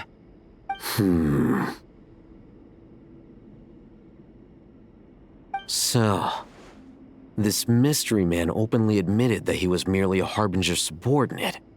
Yeah? Is there something weird about that?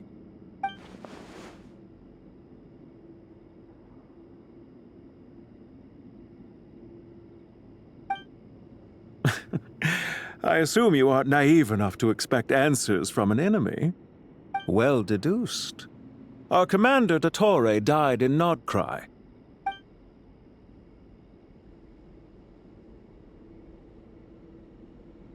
Are you wondering about his true identity? Or do you think there's a big conspiracy behind all this? I wouldn't go as far as to call it a conspiracy. Just the simple fact that having someone to shift the blame on tends to prove useful should trouble come knocking later. The most important thing for now is to solve the immediate problem. Perhaps that man knew you wouldn't have the resources to investigate his background and so didn't put much effort into disguising himself. This is all getting a little cryptic for me. I'll let you guys talk while I take a walk with Lilupar. Jet? Aren't you with the Blazing Beasts? What a coincidence. Didn't expect to run into you here. We're mercs. You can run into us anywhere. Who's this with you? So, did you find the solution you were looking for in the Temple of Silence? You bet we did. This place is incredible. It has everything. So far, we've discussed a plan and verified its feasibility. Building a new system from scratch is out of the question. So our only option is to modify the Akasha using certain resources we hope to find in the mausoleum of King Deshret.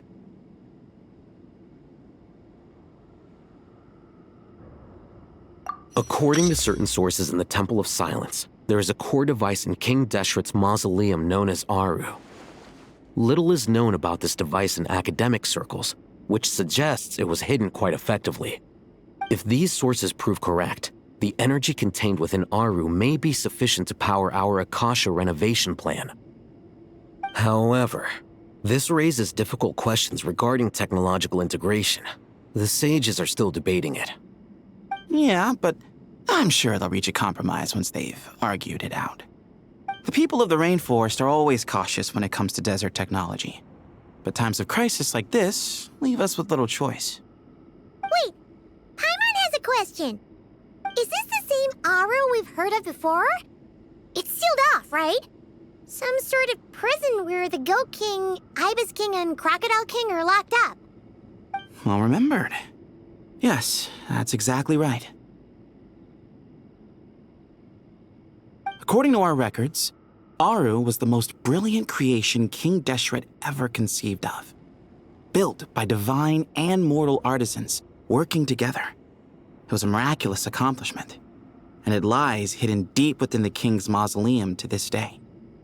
That being said, what Aru actually does and why it was built, those are deep secrets we are not privy to.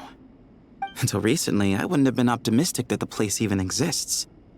The only reason I'm inclined to believe it now is because we heard it from the Ibis King Thoth himself at his temple. The tale of how the 3 retainers of Al-Akhmar were imprisoned in Aru. Paimon totally gets that. When Paimon first heard about it, she thought it sounded pretty unbelievable too.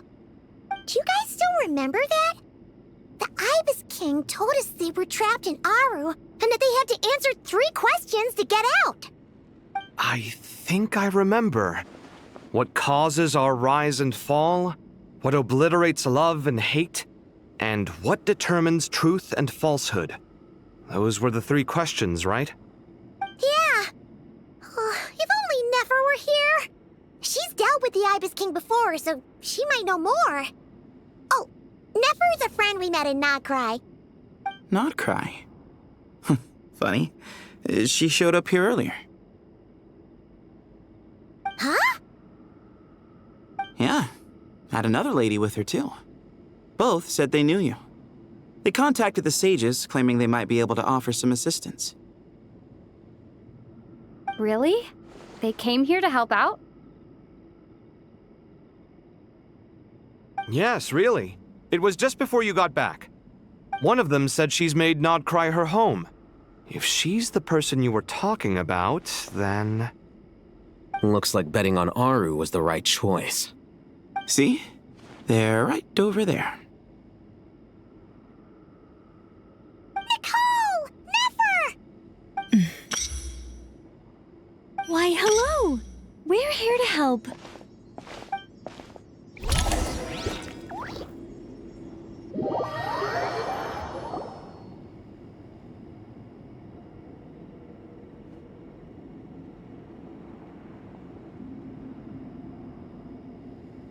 It's a good thing we left early. We almost got locked out. Locked out? What do you mean? Oh, you haven't heard? An invisible barrier has appeared around Sumeru's borders, cutting off all travel in and out. No one can leave and no one can enter. Sumeru has become a lonely island. Are the Fatui behind this too? Actually, no. This has nothing to do with them. I suspect it's a defense mechanism within Irminsul itself. Irminsul is the source of Teyvat's ley lines, after all, and Sumeru is the nation closest to it. I imagine this function was put in place to seal the entire region off in the event of serious damage, preventing the disaster from spreading to the rest of Teyvat. It may have been implemented long ago. But doesn't that mean that the people here won't be able to escape to other nations if the anomaly keeps spreading? Currently, that does appear to be the case, which is precisely why I am here. This is a critical moment for the world, and Sumeru is the eye of the storm. Paimon's surprised you managed to convince her to come back to Sumeru. Indeed. Even for someone of my wisdom and eloquence, this tested my skills to the limit. And why should it concern me that Sumeru's in trouble? Surely you don't think I still have feelings for that place? Judging by your tone, I suppose you don't. Sounds like you don't know much about my past. And here I thought you knew everything. All I know is that the Ibis King is the source of your power. He was quite a prominent moon envoy once upon a time, so I do know a thing or two about him. As for your past, I have ways to learn the full story if I wish to. But everyone has secrets they'd rather keep to themselves, wouldn't you say? I'm glad you see it that way, Miss Nicole. I've chosen to call Nodcry home, which is why I did my part in its hour of need. That doesn't mean world savings become a habit with me. I have no particular desire to play hero in Sumeru, thank you. I understand. Human emotions do not appear and disappear without cause. There is always a reason to be found behind both salvation and destruction. Still, if time has taught me anything, it's that human emotions are often complex and in conflict. That's why people change their minds about things all the time. But that's where we angels come in. Our duty, ultimately, is to guide people towards their deepest, truest desires and help bring them to fruition. So I wish to hear about your past, because I do not believe you are motivated by hatred alone. And if we still arrive at different conclusions in the end, that's okay.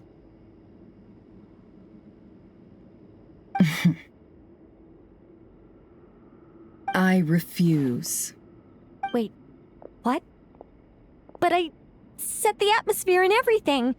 Isn't this supposed to be the moment when we finally open up to one another? Is it? Maybe I'm not so good at reading the atmosphere. You're right, Nicole. There's more to me than just hatred.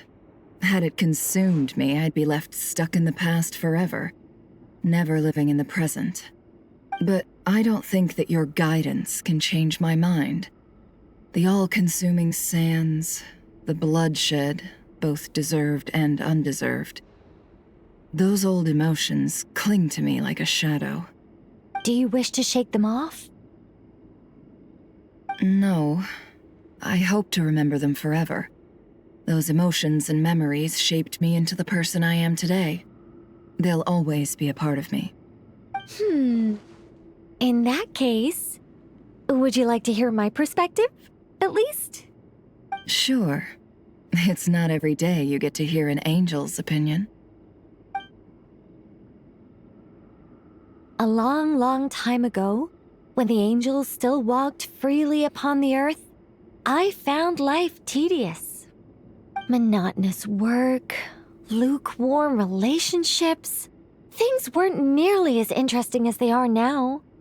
And yet, since the angels' demise, I have found myself missing those days on more than one occasion. Human emotions are often attached to a person, a place, or an object. When those things are gone, the memories quickly fade, and the emotions slip away along with them. If Sumeru were destroyed, both rainforest and desert would be no more. With the object of your hatred wiped from existence, it would not take long for the memories buried deep in your heart to slowly fade. Both love and hate are intense emotions, but they are nothing compared to the void left behind when they disappear. Most sophisticated, Miss Nicole. But anyone focused on the future could only ever applaud the destruction of the things they hate. Still, I'm a special case. Someone once told me that human memory is more selective than a Mora-hungry merchant choosing between customers. We all need a reality check once in a while, so we don't forget the truth. As much as I dislike Sumeru, this is no way for it to perish. All right, you win. I'll help you out a little, but I won't work for free. How much will you need? You're not gonna milk this for all it's worth, are you? What do you think? I'll be upfront with you. I don't have much more on me.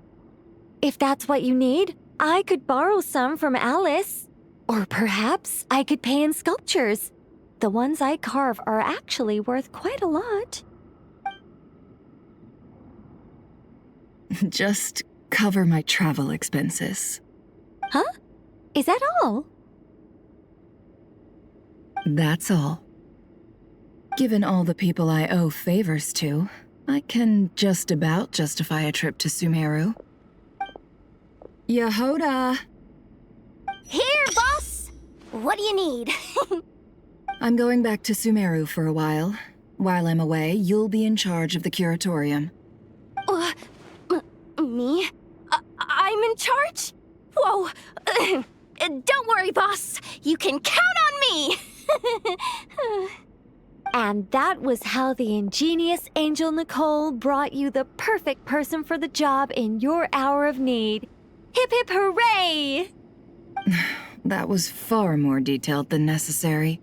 Not lacking in embellishment either. I never thought I'd return. Especially not the desert. But life doesn't always go as planned, I suppose. What's Candace up to? I don't think I've seen her yet. She is still taking care of things in our village. Should be joining us before too long.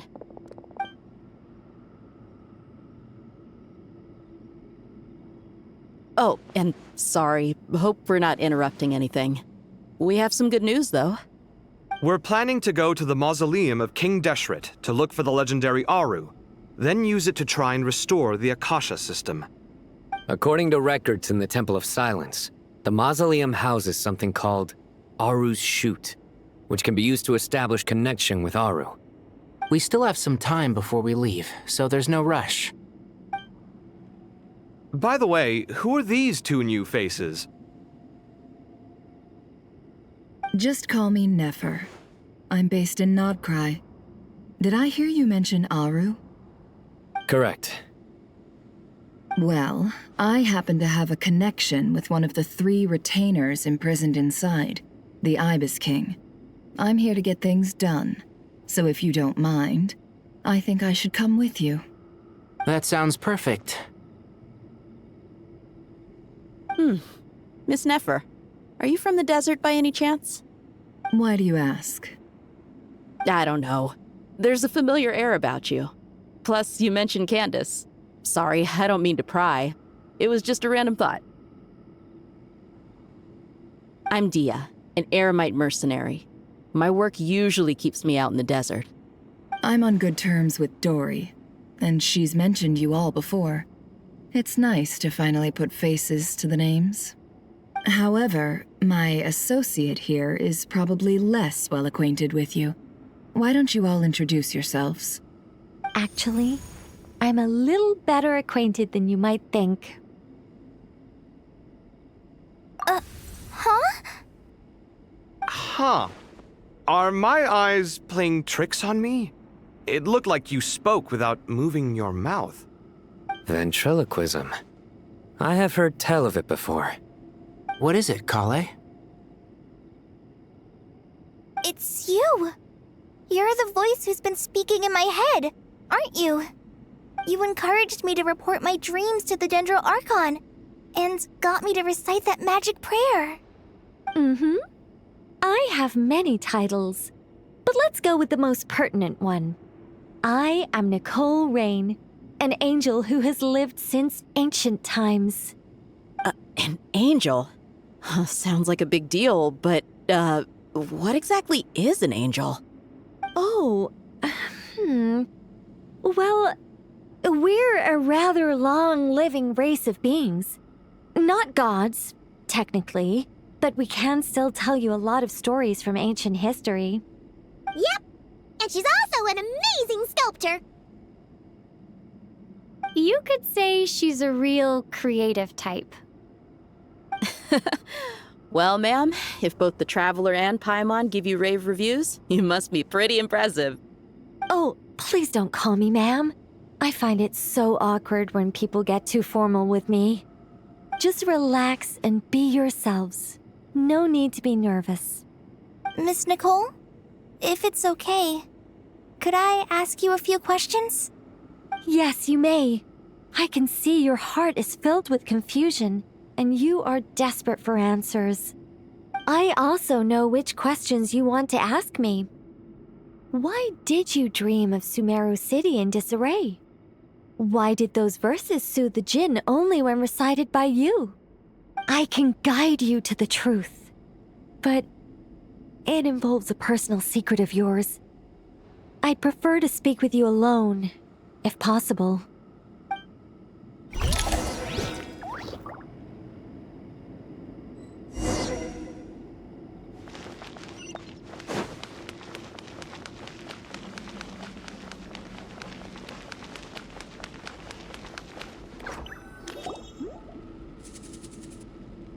I thought we were going to speak alone. This is a lot more people than I was expecting. What's wrong with it? Even the doctors at Dar al-Shifa allow patients to be accompanied by family members. Well, if Kale doesn't mind her secret being revealed, I have no problem with it. Thanks for being so considerate, Miss Nicole. I don't know what secret you mean, but whatever it is, there's no need for me to hide it from my closest friends. Closest friends? It's so nice to hear that. All right. In that case, I'll get right to it. Kale, are you aware that there are god remains inside your body? I am. When I was young, I got sick with Elazar. Nothing could cure it. The Fatui convinced my mom and dad that they could help, and I was sent to an unfamiliar place. There were a lot of other kids just like me there. This creepy guy injected us with some strange medicine, which I heard contained god remains. I can still remember the pain like it was yesterday. But thanks to the friends who've stuck by me all this time, I've gradually been able to overcome those memories. Anyway, so you're saying that what happened to me has something to do with the god remains they injected me with? Yes. Those were the remains of Nabu Malikata, the goddess of flowers. What? Huh. Fascinating. You don't seem surprised like the rest of us. Why? The possibility crossed my mind when Kale recited the Goddess of Flowers song and calmed the Djinn. Ah! You made Paimon jump! What are you doing here, Lilupar? I was merely passing through when I heard the name of the Goddess of Flowers. Be assured that I share your surprise. You, with the hat. Are you certain? I sense no trace of the Lord of Flowers within her. Well, it is a very small fragment. Unless special methods are used to manifest its power, even her closest acquaintances would find it near impossible to detect. After the goddess passed away, her remains were scattered across the desert. King Deshret gathered all the pieces he could find and buried them in the Eternal Oasis. But some fragments remained unaccounted for. Eventually, the Fatui must have found a way to track some of them down. Presumably for use in some experiment. It's not an uncommon occurrence. You're more shaken than I thought. In one sense, you've been extraordinarily lucky. So many people who yearn for this kind of power never attain it, yet you have coexisted with her all this time without even realizing it. I don't know what to say. I'm glad that I could help everyone with this power, really. But knowing that a fragment of the Goddess of Flowers is inside my body is... It's a strange feeling. Well, people value their autonomy very highly. Even a well-intentioned intruder can shake one's sense of self. I understand how you feel, Kale. But once you get used to it, you'll find it's nothing to be concerned about. Huh. I guess you, of all people, have a good reason to speak on this. 2 good reasons, in fact. Incidentally, 3 is the maximum number of Hermanubis' Ba fragments that I could bear. Let me guess. Because 2's company, but 3's a crowd? Thanks for helping to explain the joke, Tainari. Not my intention. Goddess preserve me. I should take my leave. This boy in his wolf's head hat speaks much too differently from the Hermanubis I remember.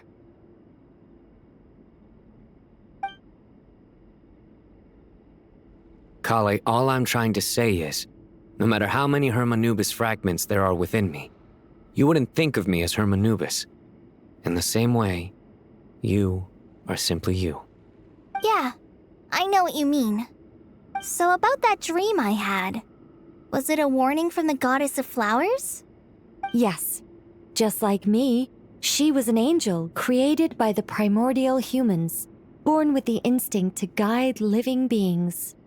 Though her body and soul have perished, her essence retains its natural instincts.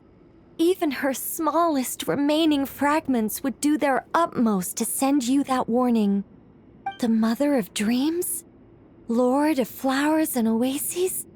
She must have had a premonition. That is why she gave that dream to you. We won't let our efforts go to waste. But I still don't understand. Why me? Yes. Why indeed? You weren't the only one injected with God remains, but only in you have her fragments persisted. I suspect it may be because of the firm will you showed in the face of suffering.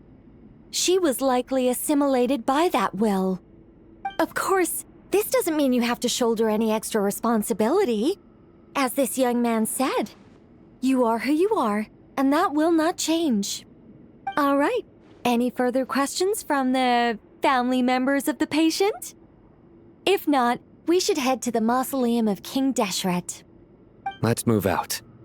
Time to put our plan into action. We all hope it'll work. But will we really be able to open Aru? And even if all 7 pillars of King Deshret agree to let us proceed, the scale of the work to follow is daunting to say the least. Haven't you handled other big projects before? I mean, the biggest project I've worked on to date is probably the Palace of Alcazarzaray, I guess? But this is orders of magnitude beyond that. It's a total nightmare. Look on the bright side. At least this time you're actually here when Sumeru needs you most. You won't have to come asking me for details after the fact. Mock me all you want. But now that I'm here, things will be resolved far more quickly and smoothly than last time. Kave's self-doubt disappeared in an instant. Like magic. Well, this confidence is most gladdening. Now, go and pack your things. We'll head to the mausoleum as soon as you're ready.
I hope everyone's ready.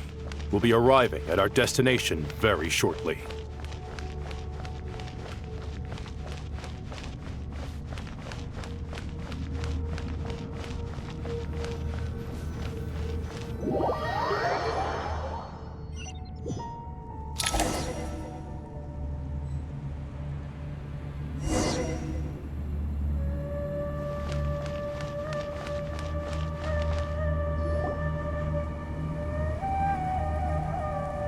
Why, we've not seen so many visitors ever, really. What is this place now, a tourist attraction? Closer inspection reveals many familiar faces. To what do we dusty old fellows owe the honor? Surely you're not just here to chat. You surmise correctly. We are here to carry out a rather enormous project. Ho, enormous, you say? How large, then? Larger than the gaping void in our lives? Why, you've even put a smile on Goatee and Crocco's faces. All this activity is making for quite the special day.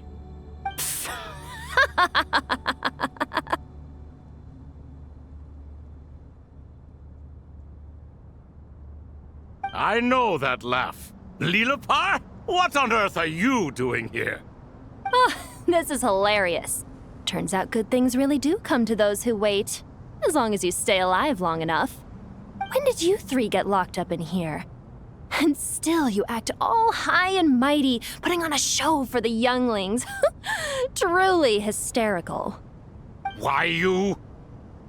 Yes, I know, no need to shout. You're right, Lilipar. Goatee, Crocco, and I all have the same problem.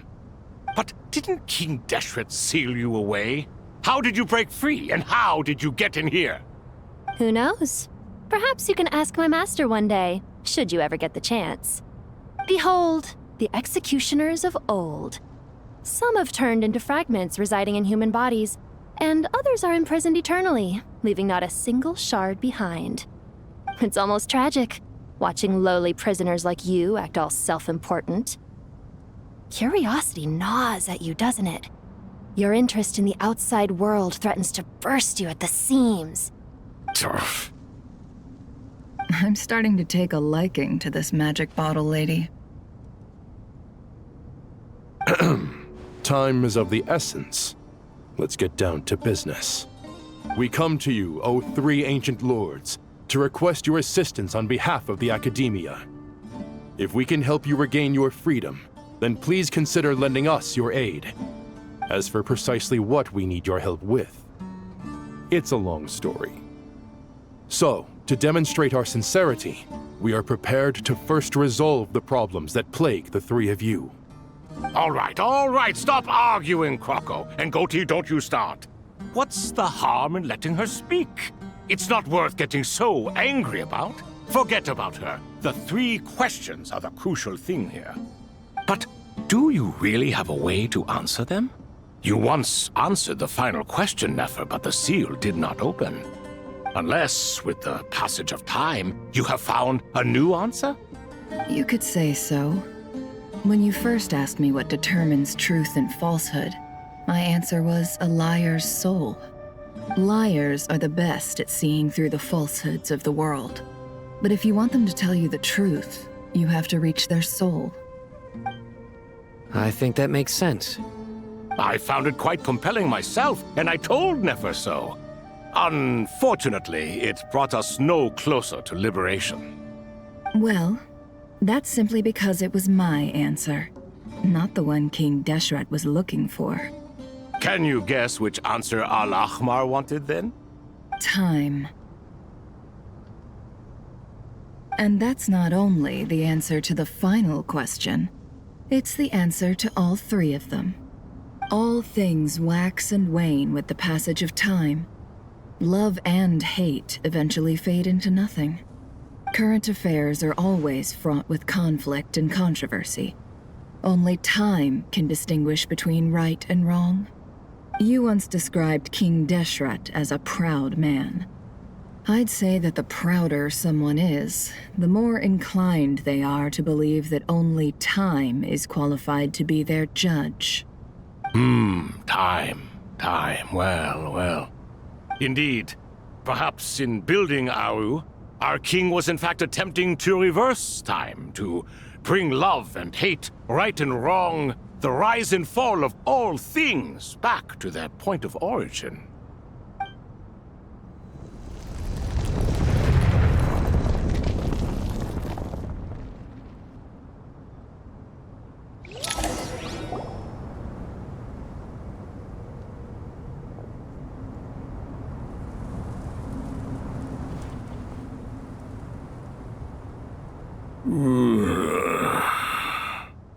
This is the most eventful day I have experienced in a long time. You have my sincere gratitude. Are those 3 of the 7 pillars? Turns out the statues were quite faithful to the source. You 3 seem to be in good spirits. Prison can help a person grow and learn to cherish what they have. Nevertheless, after everything you've done for me, I sincerely hope you never have to experience it for yourself. Hello, Nefer. It's good to see you, Thoth the Ibis King. Nice. Definitely puts my mind at ease, seeing you 2 getting along so well. Should we maybe introduce ourselves, or... Sure. I'm Sethos, the current leader of the Temple of Silence. This is General Mahamatra Sino, and this is the former Spantamad sage, Cyrus. But I'm guessing none of that means a whole lot to you. Everything is equally new to us, in truth. We've been gone from this mortal world for longer than you can imagine. Let's hold off on the introductions for now. We can always ask Nefer about you later. It'll give me something to talk about with my chosen disciple. You're like a helpless parent. Gods and people of yore are not necessarily welcome in today's world. Self-awareness is one of my finest qualities. I thought I ought to share its fruits with you 2. Is that so? Well, I think we'll take it in stride, just as we did with the 3 questions. Let's not forget, it was my persistence that won you both your freedom. Fair point. I have to applaud your persistence. And I must praise you for your wisdom.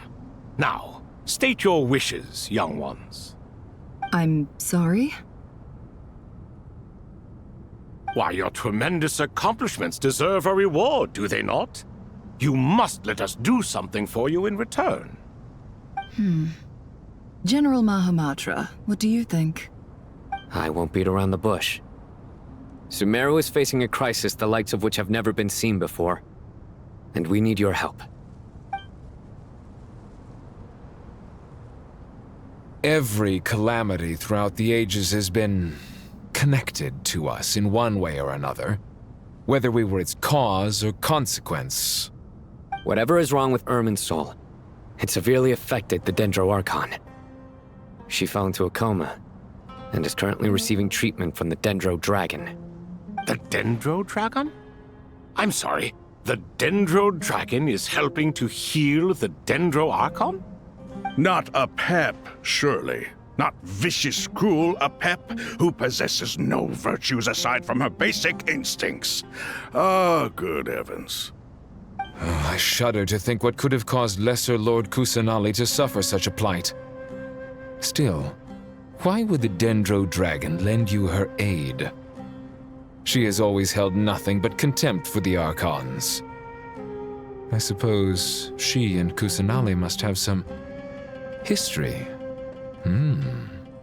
You can help us make history too. A smooth talker. Well said, lad. Currently, no one can connect to Irminsul. We hope that by opening up Aru and making some modifications to it, we can use its technology to our advantage. Unfortunately, Aru is an imperfect creation.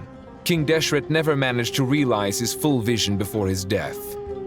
Much remains to be done if it is to be pitted against Irminsul itself. Besides, I hear your reasons, but to give Aru up over such would be... The archaeological records clearly indicate that although Aru's construction took a long time, it was not beyond human means to achieve. Modern technology should solve the efficiency issues. We have no choice but to go all in on this. This is by no means a threat. But the only reason we helped you escape from Aru was to gain the necessary leverage to negotiate with you. You asked us to state our wishes, and we have. Each one of us here needs your help, as do all the thousands of people living in Sumeru. They need you, and they need Aru. What do we think, my fellow old fogies? Shall we lend our support or not? Since you ask so nicely, naturally. Naturally what? Are you for or against? I simply mean we shall do what comes naturally. You claim that you wish to open Aru. Know you then that the golden slumber created by King Deshret is preserved within? We do. We understand the risks involved. In all likelihood, the mortal world will never again be able to replicate King Deshret's work. Never will there be another chance to come so close to creating a utopia. Knowing this, are you sure of your decision? We are sure. Before people can dream, they must first live. If your minds are made up, very well. We shall summon our erstwhile colleagues to discuss this further. Saint Shezepank, Saint Bennu. Once you surrendered to silence and were buried with King Deshret. But now, we invoke the right to awaken you with our voices.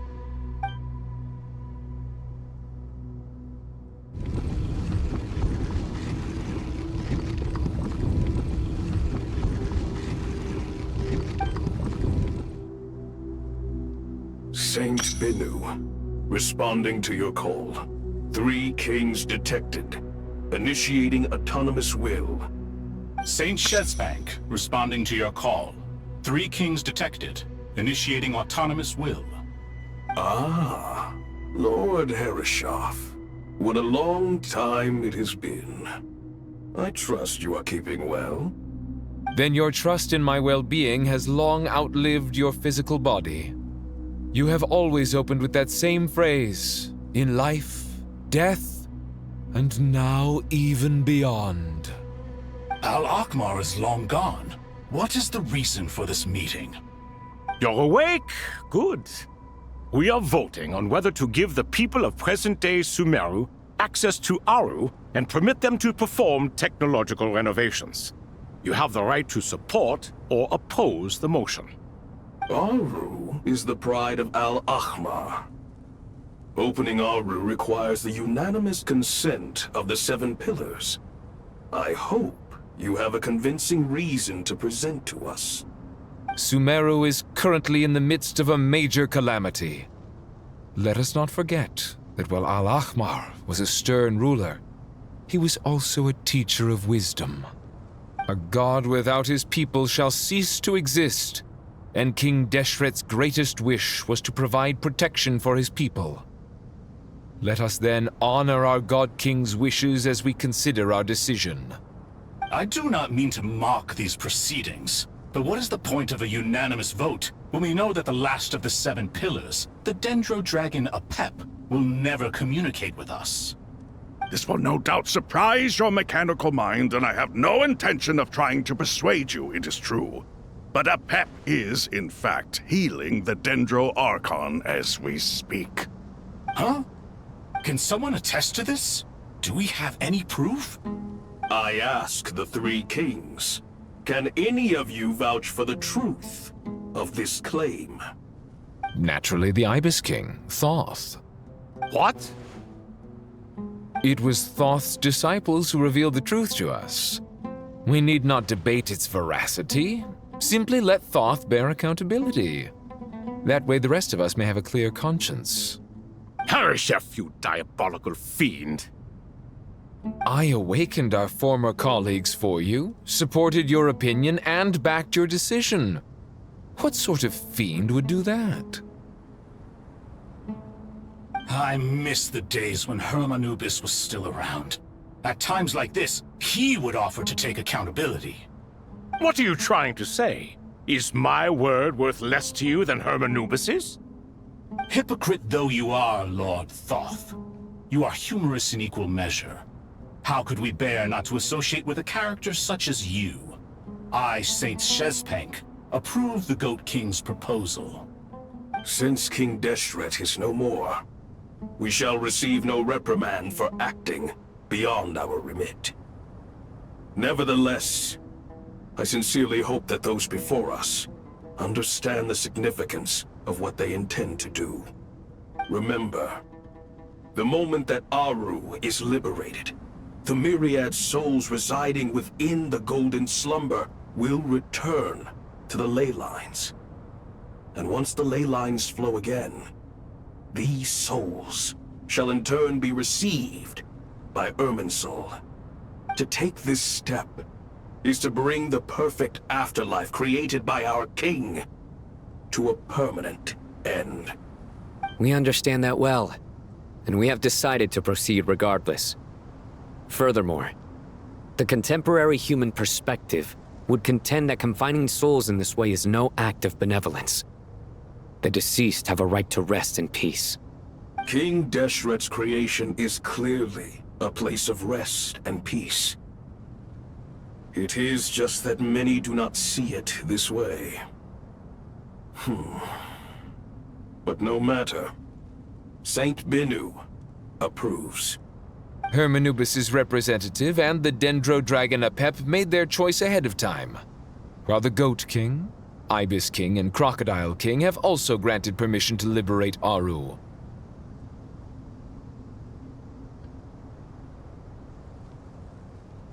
By the grace of His Majesty, guided by his wisdom and will, let the gates of Aru be reopened.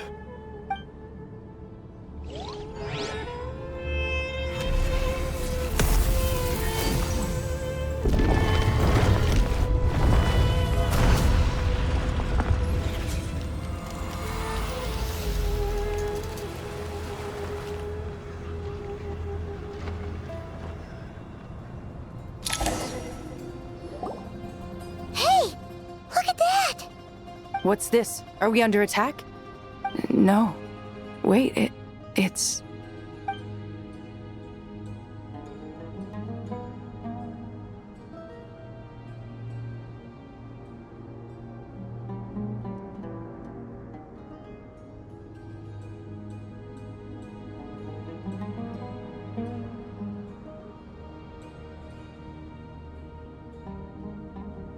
Here you are. Through the sands of time, I see you. Father. Father, is it really you? It's Jet's father, Jibriel! That's right! He entered the golden slumber, didn't he? I smell blood and sand on you. You've grown, strong as a wild beast, and without shedding a tear. You have to leave, don't you? Please, just answer me this. What should I do for you? This meeting is a blessing from the gods. My soul, once imprisoned along with that of Samael, is finally free. I am truly grateful for the chance to see you again. That the dead should meet the living is itself a miracle. One brief, precious moment is enough. Enough to set my heart at ease. Do not weep for me, Jet. I know you will accomplish many great things in your life. You will go further and climb higher than I ever did. All I ask is that you take good care of yourself.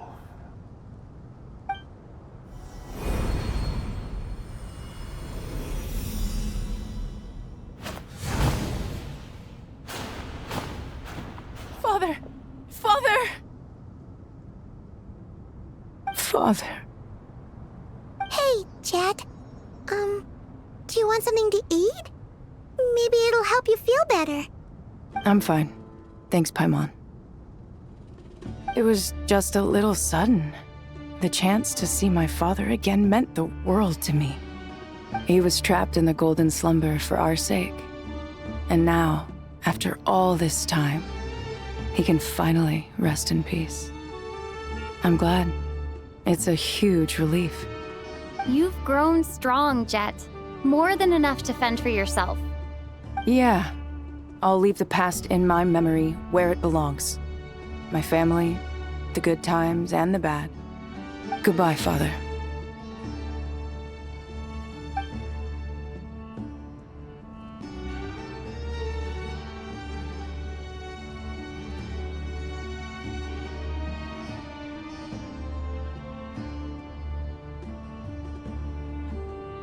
Ah, me, what a touching reunion that was.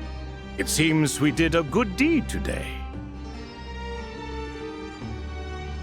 We three retainers, once imprisoned for our iniquity, are surely the least qualified to judge whether this deed is good or bad.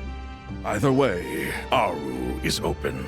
Now you have your opportunity, and with it, whatever trouble may ensue. Although Aru was created by a god, human craftsmanship was nevertheless required to build the gate that connects it to this world. Perhaps the relationship between gods and humanity follows a similar principle. As for your proposed renovations, we cannot determine which functions to keep or discard. Proceed as you see fit, but please entrust the task to your most accomplished scholars, or Bennu will be most displeased. It matters not. The Ibis King shall be accountable if any problems arise. Ibis, you chose to take on disciples, and so it follows that you must accept the risks of associating with humans. If I'd known you'd be like this, I would have locked all of you away in Aru, never to leave again for all eternity. All of us? What does this have to do with me? Vilify me no further. Scholars, since you have liberated Aru, allow me to present you with a gift. Using Aru's power, we shall install a defense mechanism at our king's mausoleum. You must be guarded even against Irminsul itself. This shall afford you some convenience. Unseen and unheard. From this moment forth, none may by sight or hearing perceive anything said or done within the mausoleum. Amazing. And all this is achieved just with the power of Aru? With technology from the heavens, the possibilities are endless. Just because King Deshret did not use it for this purpose does not mean that it cannot be done. So, marvel away. This is the reward you have earned. All right. Well, that resolves the issue of confidentiality. What about the technical side? Do we have the manpower? Why, yes. I've already contacted them. They'll be here soon.